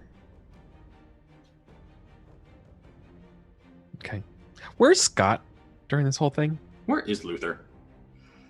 He's in his office. We just get this picture doing of paperwork. Luther just like signing something. Someone leaving the room and just. Hey, I went to him to see if he wanted to go first. I think it's important that was a Star's subtle way of being like, "Are you coming with me? Because I'm leaving." I think it's important that we have somebody that's pulled back that can kind of lend. No, it's like good. You're doing your support. job too. Luther, make a scholar check. But also, we're being watched by what's her name too. Yeah. Do I still get the +2 for my little buddy? Yes, the crystal is not leaving until you leave. Your Good, because your crystally shiny buddy. I spent my experience points finally. You got a shiny Pokemon. I found the spot in the book, so I roll much better now. Oh my god, you rolled amazing on that. Fortunately, oh man, somebody just brought in this giant binder with 3 full data slates. Three full what? 3 full data slates, 3 full of information tablets for you to go over. Perfect. Luckily, Crystal is helping you go through all of the stuff. Like, you're going relatively quick now. Frank, how do I insert a point of narrative? Is it a wrath or a glory? You'll be Wrath. Okay, I'm going to insert a wrath to say that the paperwork wasn't filed correctly, so I can kind of juke that to the side. Cool. Oh, also, Luther, you definitely know this. You're doing about 20 years worth of backlog information. Oh yeah, I understood that. Yeah. No, Cat, you already hit this wire His once. face clearly has not been doing his job. No, very much not. Cool. He's not in the Away from mind. Luther, then. Do his job.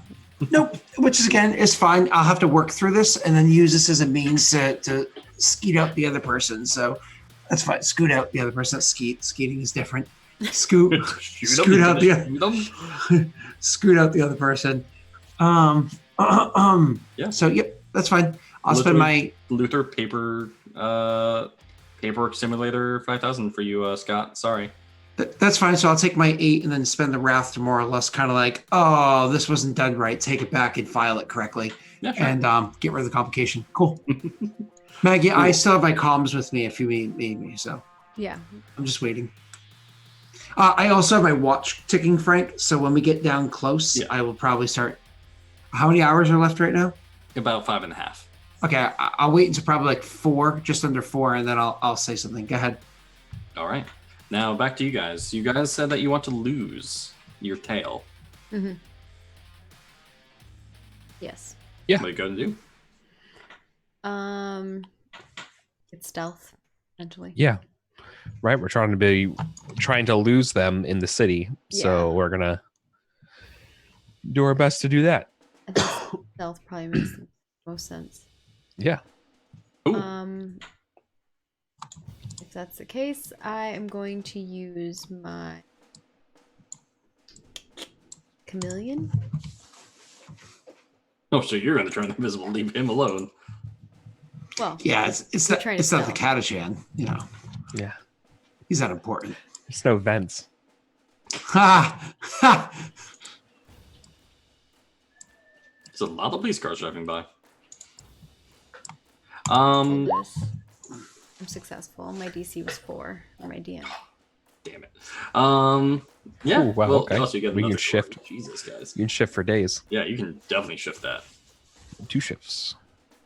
You want to do it faster, better? Faster, better. Does it include me? Faster, better. Burger. Maggie, is there Bonus- range on that, or is it only self? So, the benefits I can give myself are I can give myself +1 ED to my stealth bonus, or I can give myself additional bonus to defense. Okay, so you can't really help him out, but you can help yourself. Yes. I will probably give myself an extra. How many do I get? 2? I believe 2, yeah. 2. I'll give myself 2 extra dice then. +1 per. So I have 3 bonus dice to stealth checks. Not bad. Not amazing, but not bad. And then I get +1 bonus to my defense against ranged attacks. You said they're gonna attack. Wow, you guys are so paranoid.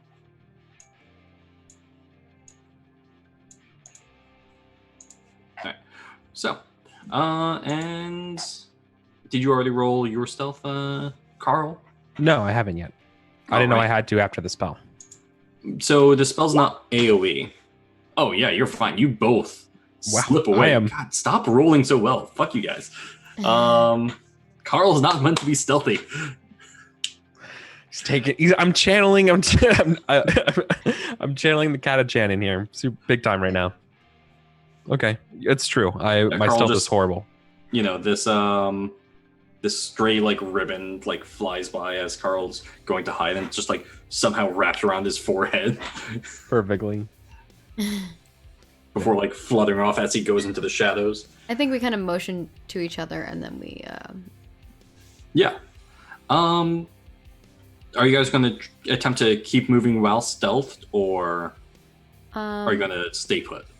I think once we realize that we've lost them, Okay. then we can like group back up. Yeah, so you guys like pull into a But I think we probably want to keep being more cautious after that Yeah. situation. you guys pull into a fairly crowded caf house or cafe and are able to kind of stealth into the crowd of people who are just getting their coffee and the like for the day. Yeah. And Before both- I group back up with Carl, I will probably send a comms message to Luther saying someone was following me. That's all I'll say. Is there any chance I have access to look into around the areas where they might be looking at cameras or anything like that, or is it not really that closely watched? actually, yes. Okay. There's cameras everywhere. It's literally something that you can request. No one's going to question you on it. They'll think it's weird, but they're not going to be like, no. What kind of role could I make to request such a thing without necessarily raising suspicion? Kind of like D&D taking a -10 over diplomacy to not raise suspicion, Cunning. sort of a thing. Being deceptive. So I would actually say cunning might be it. You're attempting to get something that you would not usually have access to.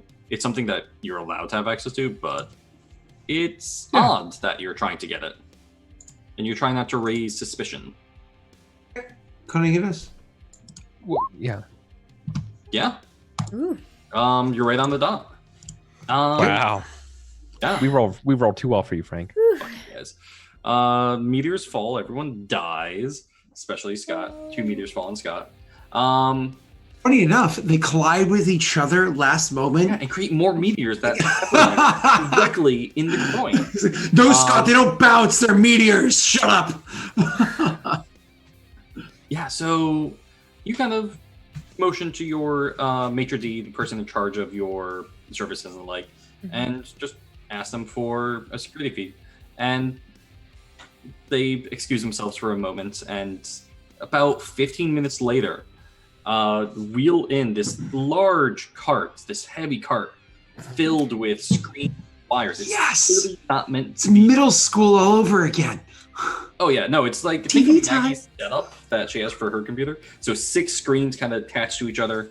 On But this they're cart. like the Mac, like Apple computers that Yeah. have like the see-through, bright colored options. No, I'm just kidding. Exactly. Yeah. And it's in like the middle of one of your meetings. But yeah, you have full control of it. Okay. I will probably dismiss the meeting.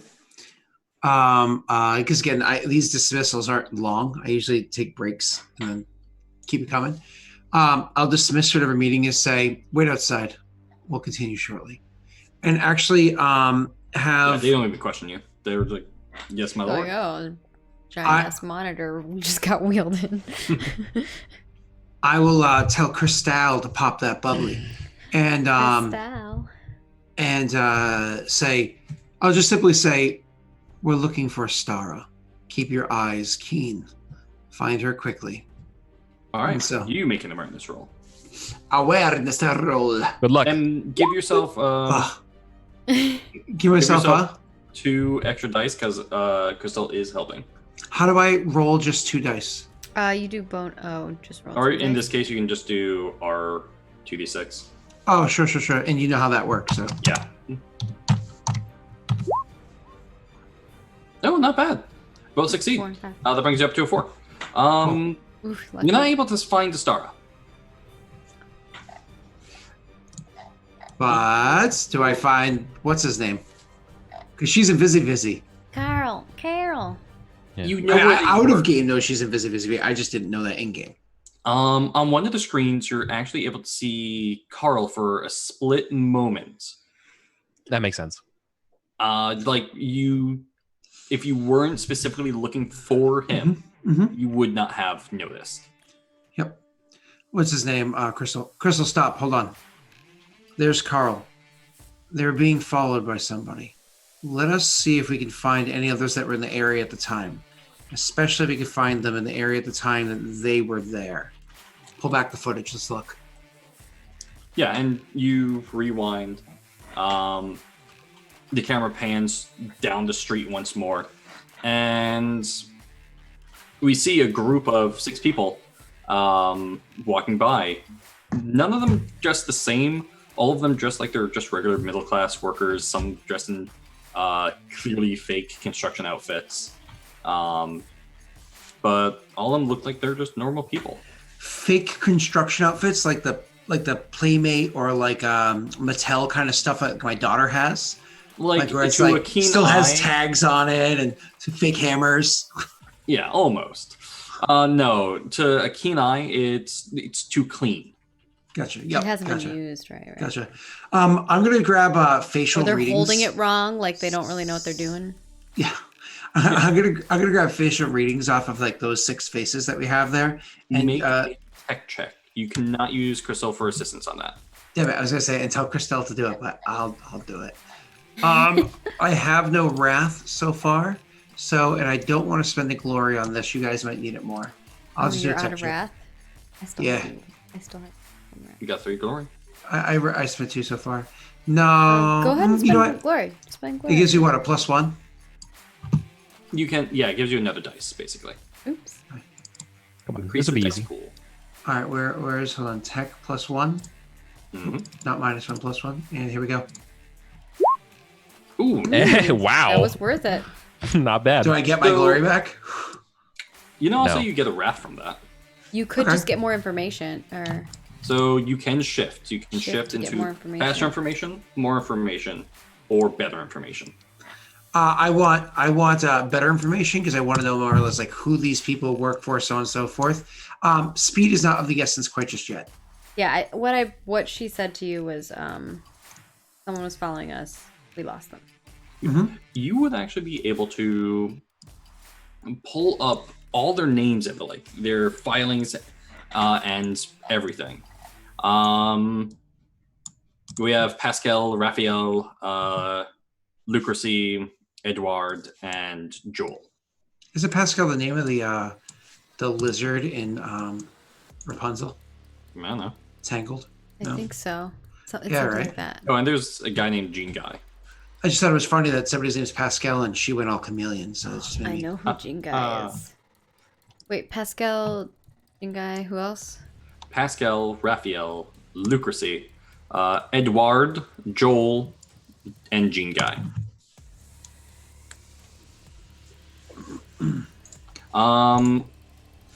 And you're actually able to pull up files on them. None of them are of the jobs that they would appear to be from the screen. None of them are construction workers. None of them are middle-class bureaucrats or even office workers. For the most part, their records have been scrubbed. That's what I was afraid of. Scrubbed. Now this is not my Is forte. Jingai the Jingai that I think it is from Vanderwolf? No. Oh, okay. Never mind. I'm not the most techie person by any stretch of the imagination, but is there any flags, telltales, whatever it is, of who may have scrubbed this? I assume it's governmental. I'm just curious as to if it's sister or brother. If you assume it was governmental, you would be correct in that assumption. It is a telltale sterilization of their records. Yeah. These are black site operatives, basically. Mm-hmm. They're meant to be the people who people don't know about, and if they die, they never worked for anybody. Okay. But you can't tell who exactly scrubbed it. Do I know how recently it was scrubbed? Meaning, like, how old is this data? Or is this data very, like, stretches all the way back and clearly is just, like you said, too clean? You can probably tell that it's been scrubbed clean a long time ago. Okay, yeah. So, nothing I can really work with here. And I don't want to respond yet. Okay. I'll wait for now, and hopefully she just talks to me again if she needs something. I have the info. I tell Christelle, like, keep the monitors here. We may need them. Keep people coming in. We have a job to do. Yeah, then And stop whining. Luther. Get coffee. Luther, make another awareness roll as you're looking at this no longer live feed, but the replay. Mm-hmm. You see Jeez. 2 full land vehicles Just going by. yachts. I'm sorry. You see one truck filled with people who immediately you pick up the IDs on. All of their information is wiped as well. And another car following that one. What does it look like these are heading? As Same kind of a- direction. hold on. How many heads do you count in there, Crystal? Crystal in total would count 12. 12 plus the other 6, did you say earlier? Mm-hmm. 18 total, and they all seem to be heading the same direction. Fuck. The Voxcom communication to her, is this done like a ham radio, like a certain frequency? Yeah, and yours, since yours is from the Vonderwolf, is set to a specific encryption. You don't know if that's been broken or not, though. Of course, but at least it's... Gildo did warn you something about that, though. Yep, I know. So, but it's going to be easier for the... It's going to be quick. Okay, so I tell Christelle, take my Voxcom and inform Ostara of everything we just found. And Crystal holds out his hand, you pass him the little bead, Mm-hmm. and he puts it in his ear questioningly as he relays the information that a truck and a car just passed with a total of 12 people in them going your direction, plus the 6 others. I'll like motion for him to take it out so it's no longer like necessarily giving. We probably can't hear either. And I'll say, Yeah, when after the message comes through, he just hears like Morse code beeping, like a code, basically. I would tell him, make sure they know, because I probably would have said this beforehand, honestly, but make sure they're also aware that every one of their records have been scrubbed clean. These are operatives. They're operatives, their records are scrubbed clean? And everything Crystal says is with a question mark at the end at the moment, because they have no idea. Yeah. I guess, and then whenever Carl and I meet back up, after I send this message, I'm guessing like mid me meeting up with Carl, I'm hearing this message come back. And I Yeah. look at Carl and I'm like, there are more of them. We must go quickly. More of who? Whatever, What? whoever those people are, there are more coming for. Oh, sure. Yeah, let's go. We're not that far. Look, we only had to go another half mile or another mile, whatever the time is, right, Frank? Yeah, another 30 minutes, Yeah. basically. Another 30 minutes. It'll be fine. Okay. This time, That's the 2 last miles 30 away. minutes we're like dodging in places. We're trying to be a little bit more stealthy, I guess. Sure, roll another stealth for me. No fear. Can I Huzzah. assist? I was gonna see if I could assist you, but you already rolled. Where's Carl? So you have a good stealth. Yeah. Carl, once again, not built for stealth. There's Carl. Built for killing. Yeah, so Can you I guys are... Can I spend a wrath to say like I give Carl something like a cloak or something? Like a hug? Yeah, you can make a narrative declaration, like you pull a cloak off of somebody else and And I say, "What's your throw it to son?" Carl. Yeah, because he's kind of like a big bulky dude. Classic. Classic Carl. That's me. And I guess for mine, I would like those to shift to. I would like to be speedier. Okay. So, yeah. Carl will re-roll now with a +1 EV. What's Actually, make EV? that +2. Extra die. Oh, I thought you said V. Oh, I was like, sorry. extra victory. What is going on Extra right now? victory. Right. Sorry. I'll re-roll. With 2 ED. Does it give me, when I re-roll, will it ask me to add 2 dice to it? Or should I re-roll then add 2 dice to it? Just Right re-roll next to the roll, and there's add the like 2 a dice. bonus die section Oh, yeah. and a roll mod section. You just roll. There we go. Nice. That's better than a 2. And then I add 2 extra dice, right? Mhm. Fails. That wouldn't right? do anything. But the 4 is 4 is enough better. for now. It's pretty, And you can shift one better of those to than be two. speedy too. No, he can't. Nope. I need all You need those all of fours. them. I need all the You fours need I can all get. of them. I need all my cubes. Okay. Yeah, so you guys are able to dodge around. One of you make awareness for me. How about you, Star? I'm too busy Sure. trying to be stealthy here that I think it would make sense that you are the one looking out. Can he assist me? Yes. No. Oh, I can? Okay. Yeah, you can assist, but I'm only going to count one of them. Nope. You can't assist. Not me. Okay. I'm too busy trying to be stealthy. I should have Yeah. done Wrath to It reroll. looks like you've lost them. Classic. There's regular traffic moving about. Pickup trucks and the like, with workers going by the dozen, supply trucks, cars just filled with passengers and the like. But you guys are able to make it to this relatively quiet corner of the city block. How many hours do we have left? 3. Okay. It's the same street that you're supposed to be on. There's a small bookstore where the address is. I go in. All right. You go in, little bell chimes. Ding ding. Somebody at the counter looks up, closes the book that they're reading and says, yes, how may I help you? So this is, I'm supposed to find, there's supposed to be like a secure comm here or something like that? I'm looking to send a message to someone. Unfortunately, we don't service people in such a way. We are a biblioculist bookstore. Can I insight check? Yeah. 3? Yeah, they're lying. I lean in and I say, actually, I want to use my crush to lift What- them up. Oh, God. Can you use crush to lift people up? I can like grapple somebody. Yeah, They you can hold them in They place. can try to try to like get out of it. Yeah, you can hold. You can't lift them up, but you can hold them in place, basically.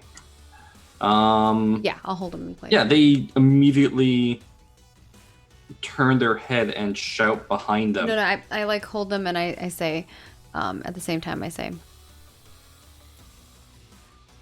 don't lie to me. I know that you have a way to send messages. He ignores you and shouts behind him. I put as you're my hand holding- over his mouth. Or, yeah. Yeah. No, kill you're him. immediately trying to silence him. Mhm. Right as he's trying to raise this alarm. And he looks at you And I put my without head fear in his eyes. I put my head to his ear and I say, don't worry, we are probably on the same side. I'm here on behalf of someone else. Make a persuasion. I'm not scary. I will use a wrath to reroll any failures. I have no points in this, so I don't roll any dice really, right? That is correct. Mm, You can take all my luck, Maggie. You are threatening this person, holding him in place, saying that we might be on the same side. I don't know who this person. I don't know anything about what's happening, other than I need to get this message across.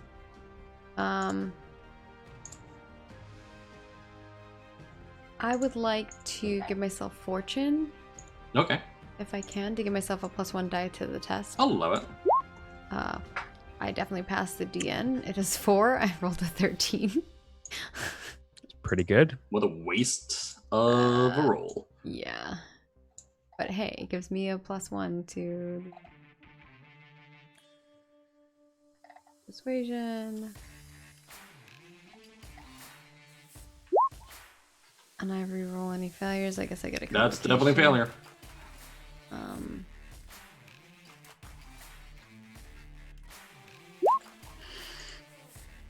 Oh God. Ouch.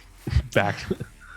That sucks. You know, actually, he nods his head knowingly as you speak. I keep my hand over his mouth. And he just simply looks at you. Um, Carl, make an awareness roll real quick. Yeah, I was gonna ask that. Okay. Nope. What is that? Okay. Carl. She just. I don't leans know. in- This isn't the play. She just leans in and she says, she's like, she still has her head to his ear, and she says, "This is a very important message for all of us here on this planet." He simply looks at you with a blank stare. Where is it?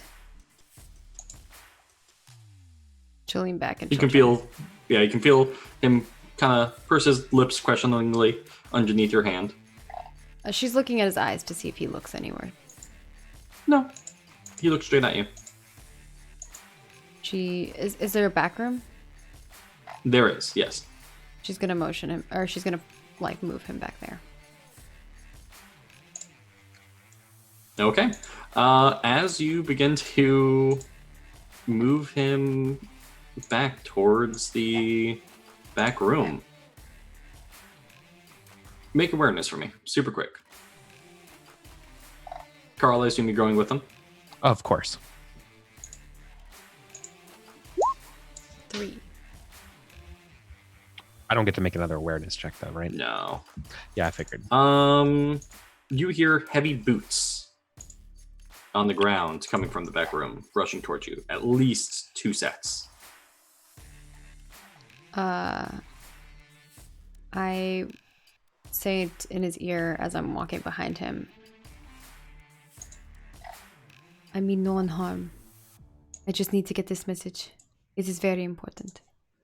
Yeah. And as you go towards the back room, And do you open the door or?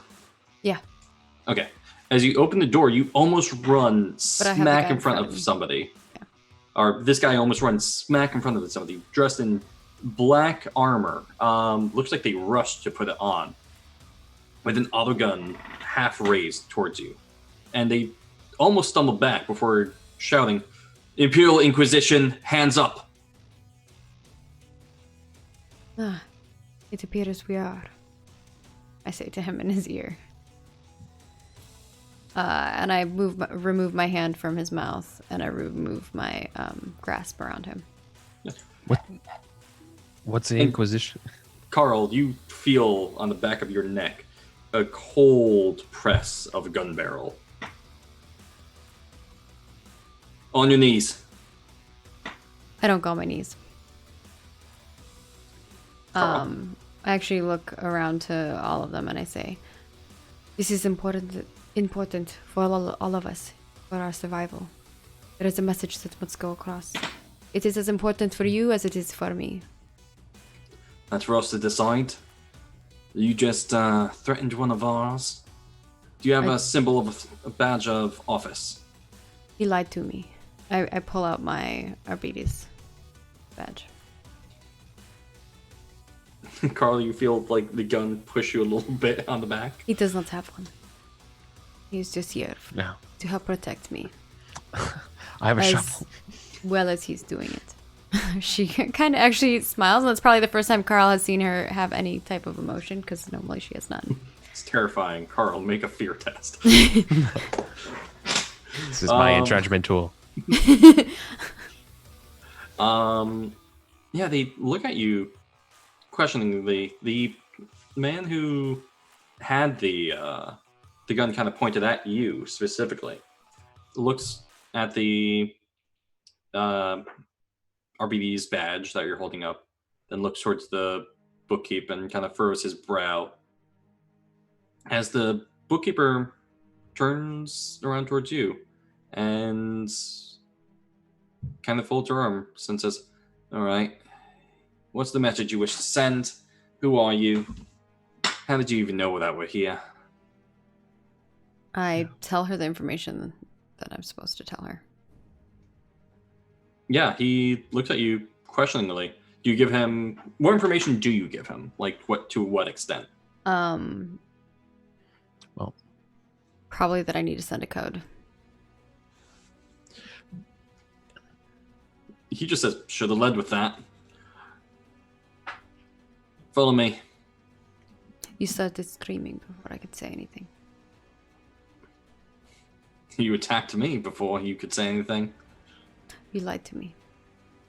Have to keep up pretenses. He nods. That one. Is he... And he kind of bobbles his head. Expendable. I look to Carl and I say, "No, he's trustworthy." That does answer my question.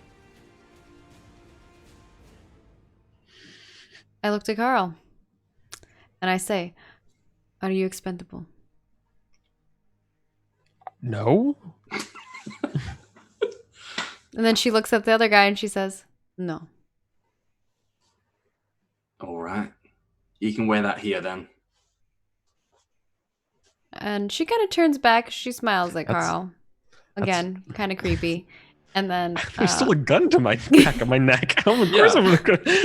I want to live. she goes in. I think how Astara sees it is she's like, if he thinks that he's worth it, then he is. If he doesn't, then maybe he is expendable. What in the Emperor is the Inquisition? Is what he wants to know. Yeah, Carl, you feel like a rough shove as the person takes the gun barrel off the back of your neck and just like pushes you forward. As I walk forward, storming to the back room. as I walk forward, I say, Expected. "There was someone following us. Quite a few. We were able to ditch them, but we must get this message across quickly." They'd be fools if they followed you here, and if they try anything here. The hammer of the Imperium will fall on them if they dare do anything. The message station isn't too far away. We have a astropath on duty. We got lucky. He's leaving in a few hours. Hopefully he has the information that I need. And hopefully he can get this message across quickly. I hope so too. All right. And he takes you down this long hallway before you come to a dead end. And he goes up and knocks on the wall. Then knocks on the wall in another place.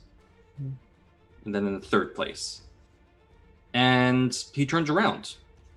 And you hear slowly pistons opening up that lead to a secret basement. As Knock, knock. Who's there? open up. It's us. As a secret staircase opens up behind you. It's the fucking Mandalorian enclave. Yeah, we continue is to the walk, way. I guess. Yeah. So you go down. It's pretty much just a basement area, but there's a older-looking gentleman there in just regular robes with a book and a auto quill, kind of just writing in front of him. Make a psychic mastery test real quick. Ooh. And it's not for him specifically. What? Or That's enough. There's definitely psychic residue all over this chamber. And ew. as you're kind of led into this relatively blue lit area, you notice somebody sitting in the middle of a painted circle on the ground. And she looks to be about 60 years old, her hair half fallen out, her face gaunt. Her eyes, when she looks up at you, are tired, wrinkled. But you get the sense she's far younger than she appears. Astropath's over there. Give the savants your message, and he'll pass it. Ugh. All right, yeah, I go over there. I will give them the message. Yeah. So what is the message exactly? Are you going to add anything to it? Or just give the exact one that Gilda gave? She says, I was told to tell her she's right. That. And then she talks about the Xenos and the Raveners. And then but when she's saying those, it kind of sounds like she's not sure about what those things are. She's saying it, so if they pick up insight on that. Yeah. She gives a code. There And she says, and the Vanderwolf, what of it? There was one additional point that I hope you would have shared, and it's that it's our party could be trusted. Oh, well, I think I would lean. Yeah, I know. I assumed you did it. I would Yeah. start with an introduction of who I am. I did. Yeah, I just wanted to be explicit. Yeah. And of course, I would start with an introduction of who I am and why I'm speaking on behalf of Gildo. Yeah, and Basically, Astrana. that we were here, that we were stranded here. From the Now, I Vanderwolf. do have a question for you, because it might be a little risky for you, but it might be a little rewarding. Okay. Do you want to stay and watch the message go off? I would make sure. I would ensure it goes off. Perfect. Make a psychic mastery test for me one more time. Carl and Luther, make awareness for me. Awareness. 8. Nice. Carl got an awareness of 4. Which was pretty good.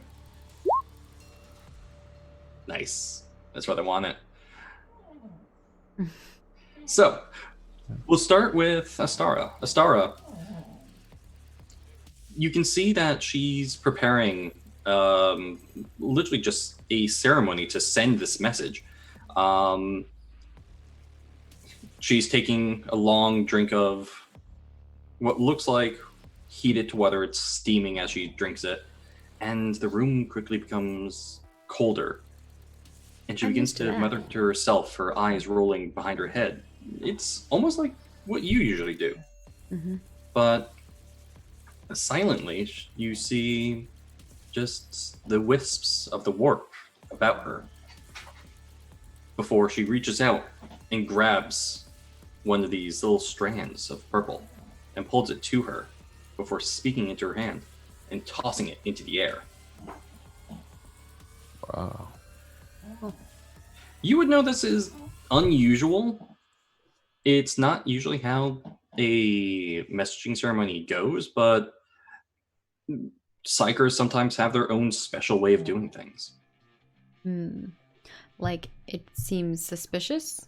Or... Not suspicious. It seems like there's a different way that she knows how to do it. Okay. One that you don't know if it's good, bad, just different. Okay. Gildo, or Carl. You hear the distinct sound of a truck opening up and people jumping out of it. It's down the street. There haven't been any cars passing for a while, though. Yeah, I mean, I would probably look. Is there a window in this place? Or did we go down some stairs into a basement, or is Not that just you. where You- Astara? That's just We're where it started. still- We're in still in the the library. bookstore. Yeah, we're in Yeah. the Yeah, library. they bookstore, made yeah. you stay up top in the library area. Yeah, there's a large window which you can tell is bulletproof just from looking at it. Now that you're actually inspecting it, there's just this large window next to the door that you can easily look out of. Yeah, and we do. And there's a truck across the street. Yeah, and there's people kind of just getting out of it. I mean, like, do they look like military ops people? Like, what do you mean when you say people? No, they just look like normal people, just The jumping people out that of were it. following us, bro. And then the second car pulls up behind them, and people start to get out of that car. That's Kind of mill about across the street from you guys. Rip Carl. Okay. Carl! all right. Luther. I don't like the look of this. The camera feed, as you've been kind of just watching them, kind of seeing where they're going, you also knew the address, so you could dial into that camera if you wanted to. Do you? Yeah. I'm trying to keep tabs in a way that's not easily trackable. Yeah, so you kind of have like cameras rotating and the like. Mhm. Every now and then, as your camera changes, you get an offline message, blinking, warning. And then another. And then another. And it's If I'm seeing that, I'd probably quickly switch over to the address where I know it's supposed to be. it's offline. Okay. This is when I would take the actual Voxcom myself and start to reach out myself and say, Astara, status. Do I hear it? Astara, you do not. You are simply in an area that is isolated and purposely insulated against communication, aside from this specific story. You do not get a response, sir. Astara, status. I look to Cristal and say, cancel all further meetings. And then I get up and I'm going to start heading towards whatever's the quickest method of transit between here and there. Yeah, so Train? it would be the train, unless you want to take. I want my own Fun fact. airplane. I was want gonna a say- private jet. You It's have your own crowdfunded. personal car and driver. Okay, cool. I take that dude. Or lady, or robot. It's a lady. It's not a robot, just a person. But they do have this wicked, like, double monocle freaking bionic eyes. Double monocle? Isn't that like a bionicle? Yeah. So I like double monocle because it's funny. It's So- a bimonocle. Bimonocle. But mon still means one. Like mono means one. So wouldn't it be biocle? No, it's a bimonocle. Is that really what it's called? No. Yeah. I just Of like course it is. It's called a bimonocle. because it sounds cool. So 21icle? Yeah. So anyways, So yeah, personal driver. I'm gonna tell them, because obviously my office gives me some amount of leeway, right? I'm gonna tell them intimidation roll, whatever. Yeah, I go do ahead. not care about any. I don't care about any regulations, speeds, or even areas you shouldn't be driving through. So I'm going If to you'll stop get you us there. there. And you see them kind of pull up their sleeves a little bit as they put their hands on the wheel. You might want to fasten yourself. He's like, No I've been waiting restraints. for this forever. I've watched all the episodes of Transporter. I'm so prepared.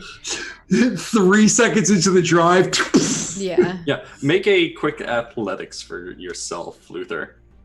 Because you just asked, yep, you're fine. Go ahead, take the door. It's literally How you do just you- let a professional driver rolls be like, well. yo, we need to go. You know, Eric, if it makes you feel any better, it's literally every campaign. It makes no sense. It doesn't. And people question when I'm the GM. Like how do you always hit my guy? Yeah, just immediately out of your personal garage with like 6 other cars in it. You just tear out of it. No problem, just down the street. One hand on the wheel, the person's hitting buttons, but literally turning lights green for you, opening up gates and the like, and just is tearing ass. You'll get there in maybe 30 minutes total. Nice. Okay, cool, awesome. Cool. I guess I'm gonna have to sit tight for 30 more minutes because I need to get there as fast as possible. Maggie, don't die. Cut to me in Not the even midst in of a there. firefight.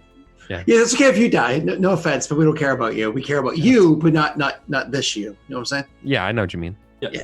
Carl, behind you, I care the about you, Carl. librarian/bookkeeper kind of comes up behind you and arms folded, looks out the window and says, seems we'll have a little bit of company. Well, I guess we should prepare the main suite for them. What is your name, sir? They My call me friend. Carl. Yeah, my friends call me Carl. My friends call me Carl. Well, sir, Call him Ting. My name is Forrest Gump. Friends call me Forrest Gump. well, sir, if you'll follow me, and he kind of chuckles as he turns around and begins to walk away. I thought it was a she. The bookkeeper? No. Yeah. Was it? I don't remember. Maggie, the I'm gender gonna do fluid. this It's 2020. I mean, Actually, it it's totally a- can be yeah. gender fluid. It was Yeah. just earlier you said it was a she, and then It might have been. I don't remember. Everyone is the same, and everyone is awesome. Yeah, they Good. turn That's around. all I have is a shovel. Well, no, you have a las gun and a knife. Oh. Did Okay. you not look at I the like the character idea sheet? that he just has a shovel, though. No, we were just talking about the entrenchment Oh, tool. I was joking about it. Oh, I thought you guys literally gave me a shovel. I was like, No. all right, I'll do this. melee with a shovel. I want to see yeah, I Carl mean, be look, a I badass play- with a shovel, Yeah. I'd using allow it as a but shield. No. I play with it. Yeah. Actually, Um, shovels are not good shields. Well, it depends on what the shovel's made out of, but most weapons can go right through a shovel. I've seen it in the movie. It's fine. No, I mean, I've shot shovels before. Don't ask. Why are you shooting shovels? Yeah, so Carl, If it goes lead you through. behind the counter Yeah. and kind of motion for you to get down. Okay. Yeah, I mean, you don't have to tell me twice. Well, unfortunately, it seems that we're compromised here. You Yeah, think? we're worried about them. Oh, don't worry. Look. You're the one that should be worried. Carl, have you ever handled one of these before? And he pulls out a fairly large bag and hands it to you. It's like backpack sized. It's Okay. drugs. It's just drugs. We I need don't- you to run our drugs out of here before someone's. Do I know what this backpack sized thing is? No idea. No, can't say I have. It's so if they breach that window and enter, pull this cord, throw, and run. where will we run? There's only one way in. There's only one way out. And that's where I'm going. I suggest you follow suit. If Okay. you have to. And he kind of points down the hall. Yeah. After you pull that cord, big boom. Yeah, I got that. Thank you. It will set off a chain reaction. And he points towards the walls. These are lined to explode as well. There will be no trace. You'll have about 5 seconds to run. Jesus Christ. Okay. You better run fast. What about the people Poor downstairs? Carl, he's just like, what just happened? It'll be What's fine. going Carl's also a beefcake. Is He's he not lying? exactly fast. on? You can roll insight. When you're saying this whole place is going to be destroyed without a trace, and I ask what about the people below, and you said they're going to be fine, I'm a little bit skeptical. But You probably don't have to roll insight for that one. No, he's totally telling. No, he's definitely not telling the truth. Yeah. Carl You- runs like Tom one for Brady. that. Yeah, it's I just nervously. Okay. until then though. Okay. I ask you, use your personal weapon right there What is? and buy some time. If they at least break the window. Yeah. Who are these Just have people? Oh, it doesn't matter. What has been going on in this city? Well, you should know that. Just from the people you work for, sir. They don't like to tell us about everything. I like get lined up and pre-aiming. Yeah, and you see him like reach under the counter and press a button, and just immediately the security shield slams down over the window. Yeah. And another one over the door. Well, it was nice meeting you, Carl.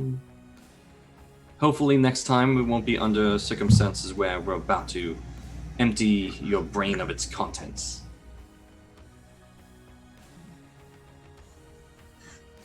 And they just get up and walk through the opposite doorway into the back room.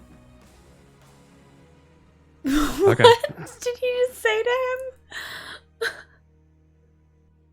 What? I like how we're all just like, wait, what? You I just- think Frank broke.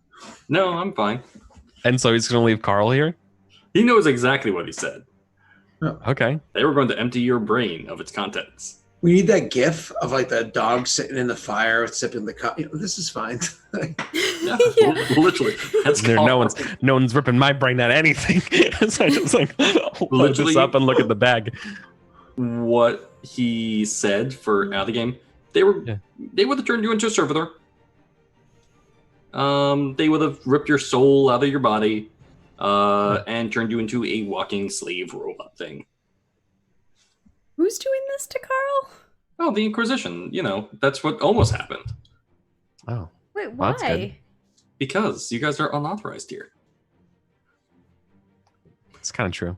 Yeah, you're totally unauthorized, and you immediately threatened the person that you needed to talk to, Maggie. You lied to me, Frank. I'm about to blow It's up. a secret organization. Scott. So, Asura, how long are you staying down there? The message has been sent. Once the message is sent, I will. So, you go. Are you going back upstairs then? I suppose so.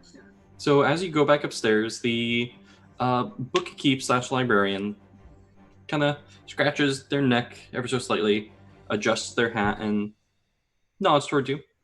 Says, "Good day." Oh, if you must know, the exit is. He goes to the wall that the first person tapped at and says, 3 times here, 2 times here, 4 times here. He looks at them like, okay. That's And they make that motion, and the wall kind of just opens up, and they simply walk through it before it slides shut behind them. Okay.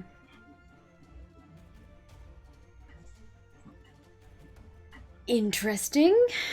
I make my way upstairs as I have no clue what's happening. Mhm. And they gave me no inclination that there was something happening None other whatsoever. than... What? I said none whatsoever. Yeah. Inquisition. It's a need-to-know basis only. Yeah. Yeah, so you make your way up the stairs, back towards Carl. Okay. Carl. Where's Carl? Yeah. What do I gotta do? I'm I mean, terrified. Yeah, you hear, after a couple minutes go by, a light knock on the door where the steel plate is kind of just clanging. You don't hear anyone's voices or the like. Yeah, I'm not You answering hear anything. a louder bang.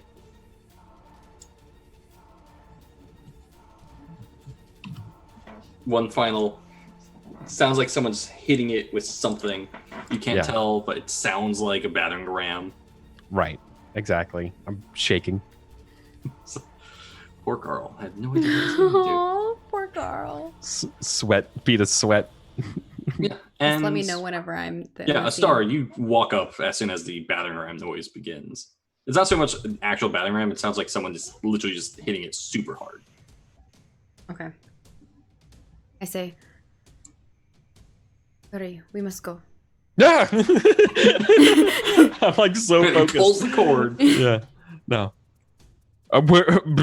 We have a problem. I see that. We need to go. Sure. Out that door where they're banging in. No, come with me. But I okay. Yeah. They're gonna rip up my brain. So that sounds great. What? I don't know. That's what the librarian said. That person doesn't seem like they lie. What are you holding on to? Oh, this. This is an explosive. Where did you get that? The librarian gave it to me. It's supposed to blow this place up. I say. I think I'm supposed to go along with the explosion. So Yeah. I'm not a big fan of that plan. So how about we do something else? Yeah, we go. Yeah. She both looks of at you and make says, a- "Okay," and then you Yeah. start moving. both of you make a athletics check. Ooh, Athletics. I got check. plenty of that. I do not have plenty of There that. you go. Carl, you're fine. I can use a glory to give myself an extra dice, right? Yeah. Mm-hmm. Chad's right. Like, this is my first day. What's good? Yeah, he just joined I'm a us. bodyguard. Yeah. Hey, here's the thing though. Carl was given a choice. He's like, he's not like, he doesn't have to work for them. That's right, Carl. You chose this destiny. Two Oh, it's a complication. and a complication. God, I'm so cold. Cool. I like that. I like when there's complications. I'm cool with it. It always Um, leads to something interesting, that's for sure. I literally only have this on one sheet, so let me find it. You can hear music in the background. Scott? Maybe something upstairs? Maybe a show's ending or something? I don't know. I have no idea. I was just blame you. I can't There it hear is. anything outside of my headphones anymore. All right. Kabloom. Ooh, complication on your end. I mean, that's fine. It's a demolition pact. Oh, they're like pushing the door open. Yeah, no, they just more or less demolished the door. Yeah. It's With that roll, for sure. Yeah. Basically what happens is we see on the outside these people knocking on the door, pounding on the door with their fists, then someone pulling out a las rifle and banging on it with the butt of the rifle before turning around, going towards the truck and being handed a large satchel, much like the one that Carl has. Walking over towards it, pulling out a shaped charge and sticking it to the door, twisting it in place before hitting the center and running to take cover. Unfortunately, they don't run to cover fast enough, and they're knocked down. But we see from the inside, the door burst inwards as metal shards go flying everywhere. Carl, you're able to stay in cover and on your feet as best as you can as shrapnel whizzes about you. As a star, you're knocked prone onto your... Yeah. And you hit hard, and you hit your shoulder. Mm-hmm. It's not enough to really do any damage or the like, but... Do you take shock or anything, or no? No, you don't take anything from it. But you hit the wall hard as the smoke simply fills the room. I say in my box, to Luther. Yeah. They're here. Complications. We're going to try to get out. It may be messy. How far am I from? It doesn't work, does it? Doesn't it not work downstairs? No, you're upstairs. I thought we're behind the door. She's going to try to talk to him even if... Oh, you mean the hallway? Yeah, you guys... It works in the hallway, just not downstairs. Got it. Okay. I thought it the whole building. And I will move to Carl and say, you trust me. At this point, do I have a chance or do I have a choice? I wrap my arms around him and I say, when I say go, you pull that and you throw it. You got it. And she is going to try to fly with him. Where? Once he throws the explosive. Oh, you're going to try and fly the explosive? No. She is going Throw to it try behind to fly. you, jump forward. She's going to try to fly with Carl. Oh, okay. Yeah. Which because you should be able to carry someone, right? I should possibly. We'll see how well I can carry him. And they both die. Rest in peace, a star. It's going to be... It depends on how well I roll this, so... All right. Please save me. We might just both explode. It's fine. Whew, I barely made the DN. The DN is 5. I rolled a 6. What's DN for carrying someone, though? Now I do get some bonuses there, so I can get +1 strength for determining what I can carry. Is it levitation or fly? It's flight. Okay. Throwing my arms wide, the Psyker's hair and garments are blown fiercely by ethereal forces, and they rise off the ground. While they sustain this power, the Psyker can fly freely, moving at speeds equivalent to their normal speed. Flying taxes the Psyker mentally, so they suffer 1 shock for every hour they sustain the power. And it requires a test to sustain, so I can fly for a full hour now. All right, Kyle. Here goes. Better throw your hand in. Wish you a happy landing. Carl, all you gotta do is jump. I feel like now she says go, and Carl has to chuck that. And if Carl doesn't chuck it far enough, we do not fly far enough away. We might get hit by that explosion. Right. So is that a weapon skill test? Yes. So you're just going to do... It's weapon skill. Yes, it's weapon skill because it's thrown. Weapon agility. Wait, he's just like throwing. So wouldn't that be more of an athletics? Just to, because they're like throwing a weapon. He's yeah, because actually not. Just roll athletics for it. Actually, you're right. Because you're not trying to hit a specific target. You're just trying to. He's trying to like chuck it. It's familiarity with a weapon. I feel like it's an explosive. Yeah, it's more like a tool. I don't know. That's one of those things where it's weird. It's in that middle line. You can roll whichever one you prefer. Well, he was I'm told gonna roll just to pull a athletics. thing, and then that's all he knows. So. Yeah. Okay. Carl, barely. Oh, I thought there was a complication that scared me. Okay. And you forgot to pull the cord. I'm teasing. No, there was no. Oh, there God. was no complication. That'd be hilarious if there was a complication. That would be so funny if you just threw it. The cord is still in your hand. Go. Oh, that'd be amazing. Yeah, you pull the cord, throw this bag into the middle of the room, and immediately I'm flying already. As soon as I say go, I'm already flying. Yeah. Where are you guys going? You're getting lifted off the ground. We're going as far away as we can to this explosion that's about to happen. So you have the one exit, which is down the stairs. Yeah, I'm going. All right. I've got a Able hold to of make Carl. I'm flying. Do you remember the code? It was knock, knock, knock, knock, knock, knock. Whatever. Okay. It was. 4, 3, 2. Actually, it was 4. Actually, it was Close 3, 2, 4. Yeah, you immediately hit it. The door slides open. Make a athletics for me. Let's see how fast you can go. Okay. Because at this point, you are sprinting. You have 2 seconds before this entire building goes. Carl, I'm sorry. There's nothing I can do to give myself an extra dice, right? I can't use another power, psychic power, because I'm sustaining a power right now. Oh, 5. Nice. Oh,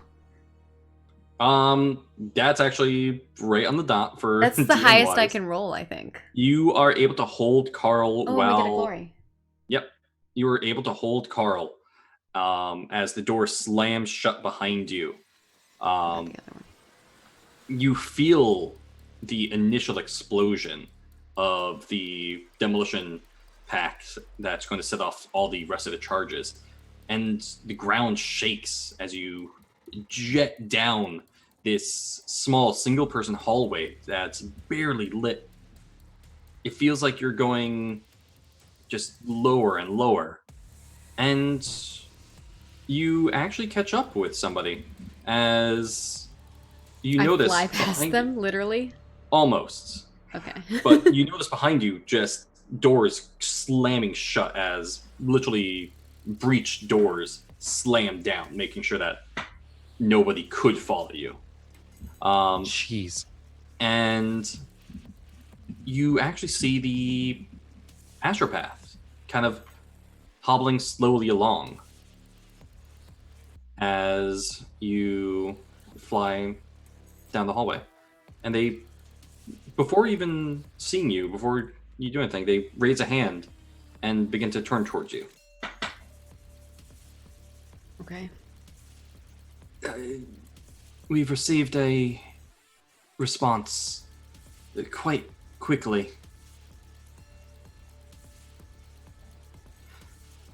The person who you sent the message to responds with, "The boisterous queen flies upon the swift midnight sky." The what? The boisterous queen flies upon the swift midnight sky. The boisterous queen. Advent before dawn. Right, I don't know if you can paste that into chat or something.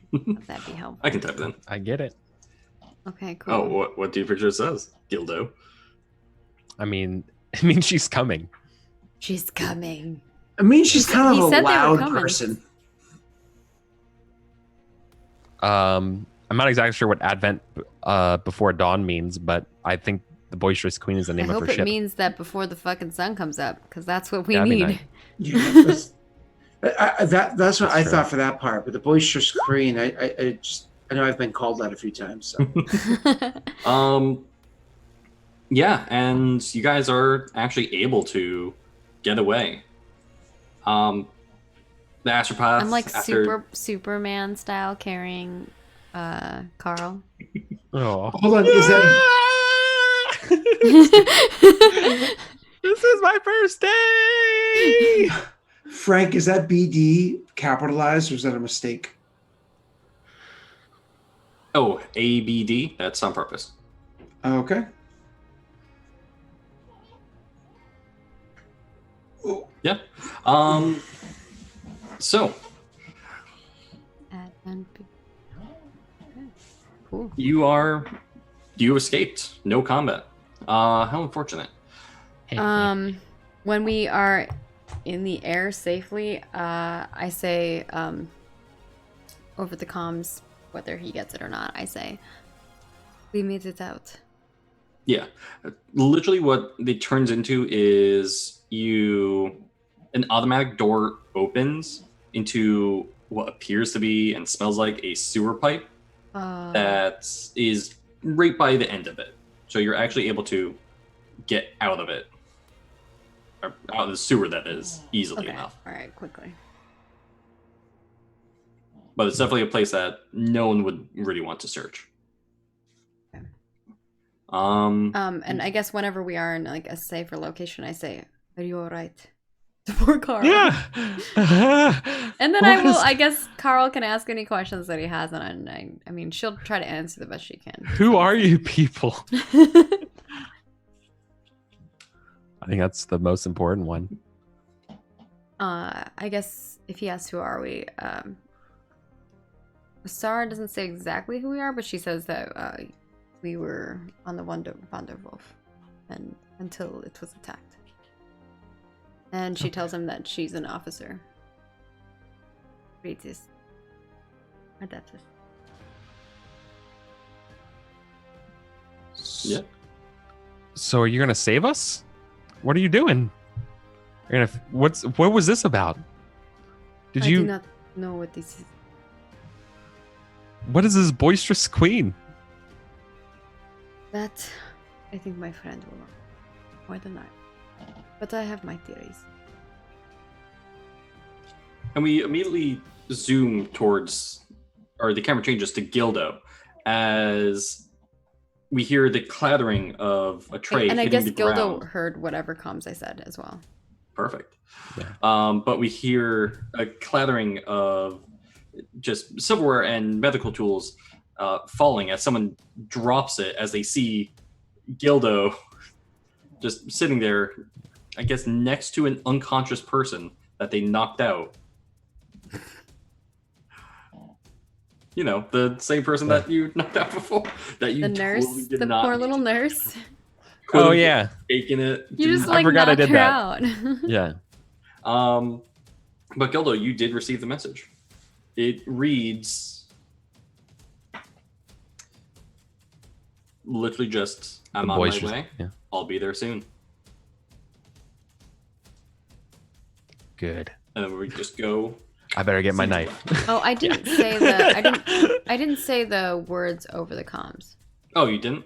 No, I wouldn't do that. Oh. He was Well, pretty discreet. Carl said it over comms. Yeah. Well, in that case, retcon. We just hear a screaming nurse as Gildo is just knocking people out left and right. Wait, are you knocking more people out? Someone offers him No. some Okay. coffee, he punches him. No, that was important because I had to have a private message, and I couldn't ask that person to leave. It's just too. It was easier this way. What the Yeah. You're just knocking her socks off. You know what I'm saying? Like that's all. Yeah. Or his. You know, nurses can be men too. He's probably like sleeping on Torine.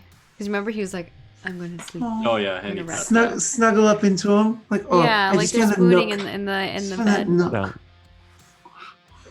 Well, Like, no, caught that's for the fanfic. fan art. That That's the fan art. is. We're Disney here. We only toy Secret. that. We tease you that shit. What?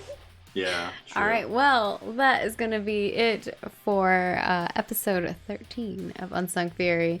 Next episode, we should have Torine back, so we'll see if we can get these two fellows out of their current situation. But we were able to get Gildo's mission complete. Barely, with like an hour to spare. And we'll figure out what's gonna happen. Yeah, the fact that Advent before dawn is all capitalized makes me go. Huh? Weird. I guess we'll find out next week what that means. Well, the Inquisition are coming, so that can only mean interesting things for the future Or- of this. Sorry. What? I didn't mean to interrupt You you. said sorry. or. Yeah, I was saying, or you can subscribe over on Patreon at patreon.com/Margaret Crone and make Frank give you answers there, and then True. DM them to Eric and I. But don't tell Tyler. Nobody really likes him anyways. Also true. I haven't quite set up a Patreon. But you can still go there. But you can come check out our Discord. We do have a lot of conversations over there. And of course, you can support the show by subscribing right here on Twitch, twitch.tv/Margaret Crone. And we understand some people can support us in that way. And if you can, we super duper appreciate it. You can also donate if you're feeling super generous. And then, of course, if you can't, we appreciate all of the non-monetary ways that you can support us as well, which is, following us on all of the things, subscribing if you're watching this on YouTube. Also, if you're watching on YouTube, you have to click the bell and make sure you get notifications. It's a mess. And then, of course, following us on all of the social media platforms. I'm at Margaret Crone in every place. This will be up on YouTube at Margaret Crone Plays, because that is my gaming channel. So we appreciate y'all tuning in. We hope that you're excited for what's about to come for next episode. I feel like it's going to be a very eventful moment in our history of the lore here for the Warhammer show.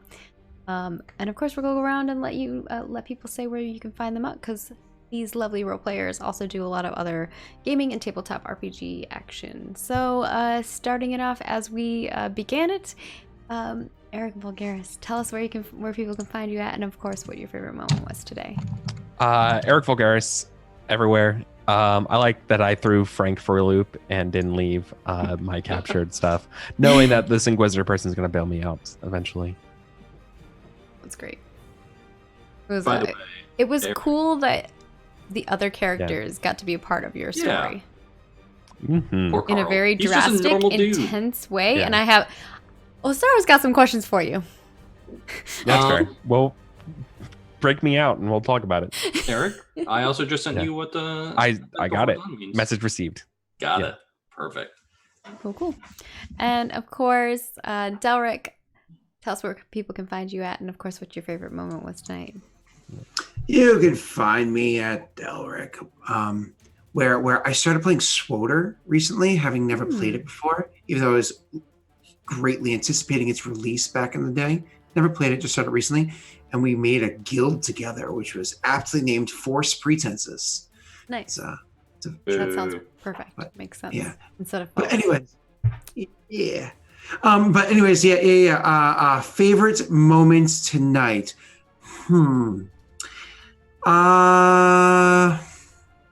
I think probably my favorite moments was the what's his name there, Gildo's attempt to escape, get away, which just more or less just led him to being I'm just bleeding out and have to, but more or less just steal a wheelchair.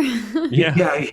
I'm just gonna have to go back because this is how did he finish the conversation? I'm gonna go lie down somewhere. It was a lot. Yeah. So. That's pretty good. You get eviscerated by a Ravner, and you would tell me how you feel. I listen. That did not look like fun, Eric. No. Definitely go watch last episode if you haven't. We had two of them were battling this crazy creature that's this giant bug lizard thing. It's horrifying. Listen, if I came across that creature, sir, this is what I'd do. I'd intimidate it. Bam. Oh my god, you rolled an 18. What a waste of a roll, but no, it's not. Wow. But also... That's an insane roll. What? The creature comes right at me and I'd be like... It actually is. What that a waste of a roll. Do you waste that? An 18 is a freaking insane. You're never going to roll that high. That is a waste. But it was great for the jokes, Oh my gosh. What a waste. Scott. And then, of course, Frank, thank you so much for DMing us and taking us through this wonderful story. I'm excited for what's going to happen next episode. Tell people where they can find you at. And of course, what your favorite moment was tonight.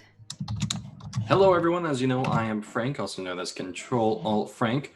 In this case, Pontifex Frank, because I always come up with a silly name that's not Game Master every session, because it's fun. You can find me on Twitch, if I ever stream again, Twitter, if I ever tweet again, but mostly Discord, at Control Alt Frank. Feel free to ask me any questions in our Discord chat marked Unsung Fury. I do enjoy talking about the show quite a bit, so careful, I might spoil my stories. As long as you talk about all the spoiler stuff in the Unsung Fury channel, I'm okay with it. Got it. Try not to talk in the other channels about the shows, because we try to keep all the spoiler stuff. Keep everything all in one. Yeah. Or DM me. I like talking to people. I talk too much, as you can tell. My favorite moment was actually probably Eric throwing me for a loop there. I feel like, Gildo's not going, because yeah, that still might have turned into combat, as you guys might have guessed and seen. Definitely the inclusion of Carl. I loved Carl. Hilarious. Thank you for playing Carl, Eric. You're welcome. That was Thanks great. for having Carl. But Cool. yeah, Frank basically also never runs quit. a lot of community games, so definitely come join us on Discord, exclamation point Discord on our Twitch channel, and come hang out. We also have a lot of other channels. We have some people who are really focused on health right now, so if you're on a health journey along with the rest of us, you're welcome to join us. We have all kinds of channels for all kinds of things, whether that's gaming, pictures, art, whatever it is. We have a lot of awesome people over there, so come join us. Of course, you can find me at Margaret Crone, all the places, because it's my channel. It'd be weird otherwise. And of course, I do have, although you can find me at Margaret Crone in all the places, the YouTube channel for the gaming stuff is at Margaret Crone Plays.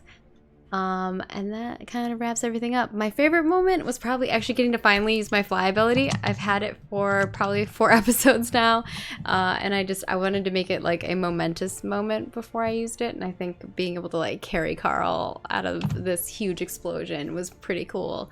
So I was excited. Yeah, I'm also surprised you didn't use your other ability. The shield one, or Yes. which one? The one where you can talk to somebody. I don't have one that can talk to somebody.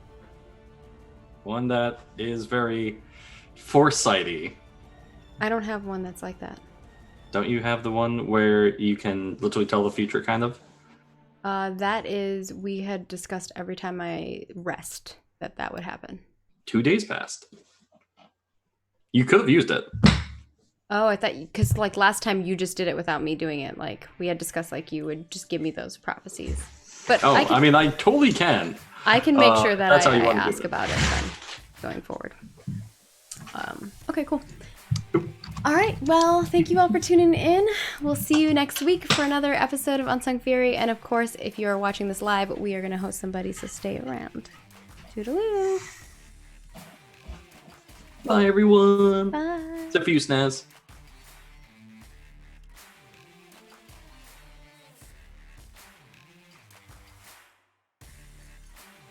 All right, thank you guys so much for tuning in. I really hope you enjoyed the show. I'm having so much fun with this. It's been pretty cool. I love Warhammer. It's one of my favorite like settings, so it's been really cool for me to be able to explore that. Everyone's characters are amazing, and the lore is just so good. So I hope you all have been enjoying it. Now let's see, who do we want to host? Oh, Scrat is streaming, but I feel like he usually wraps up right about now. So I'm not sure.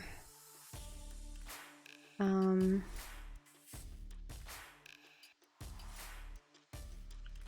I know he normally wraps up around the same time as me.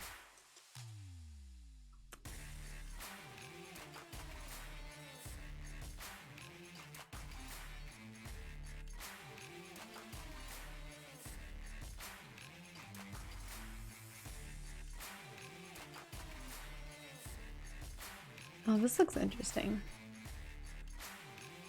There's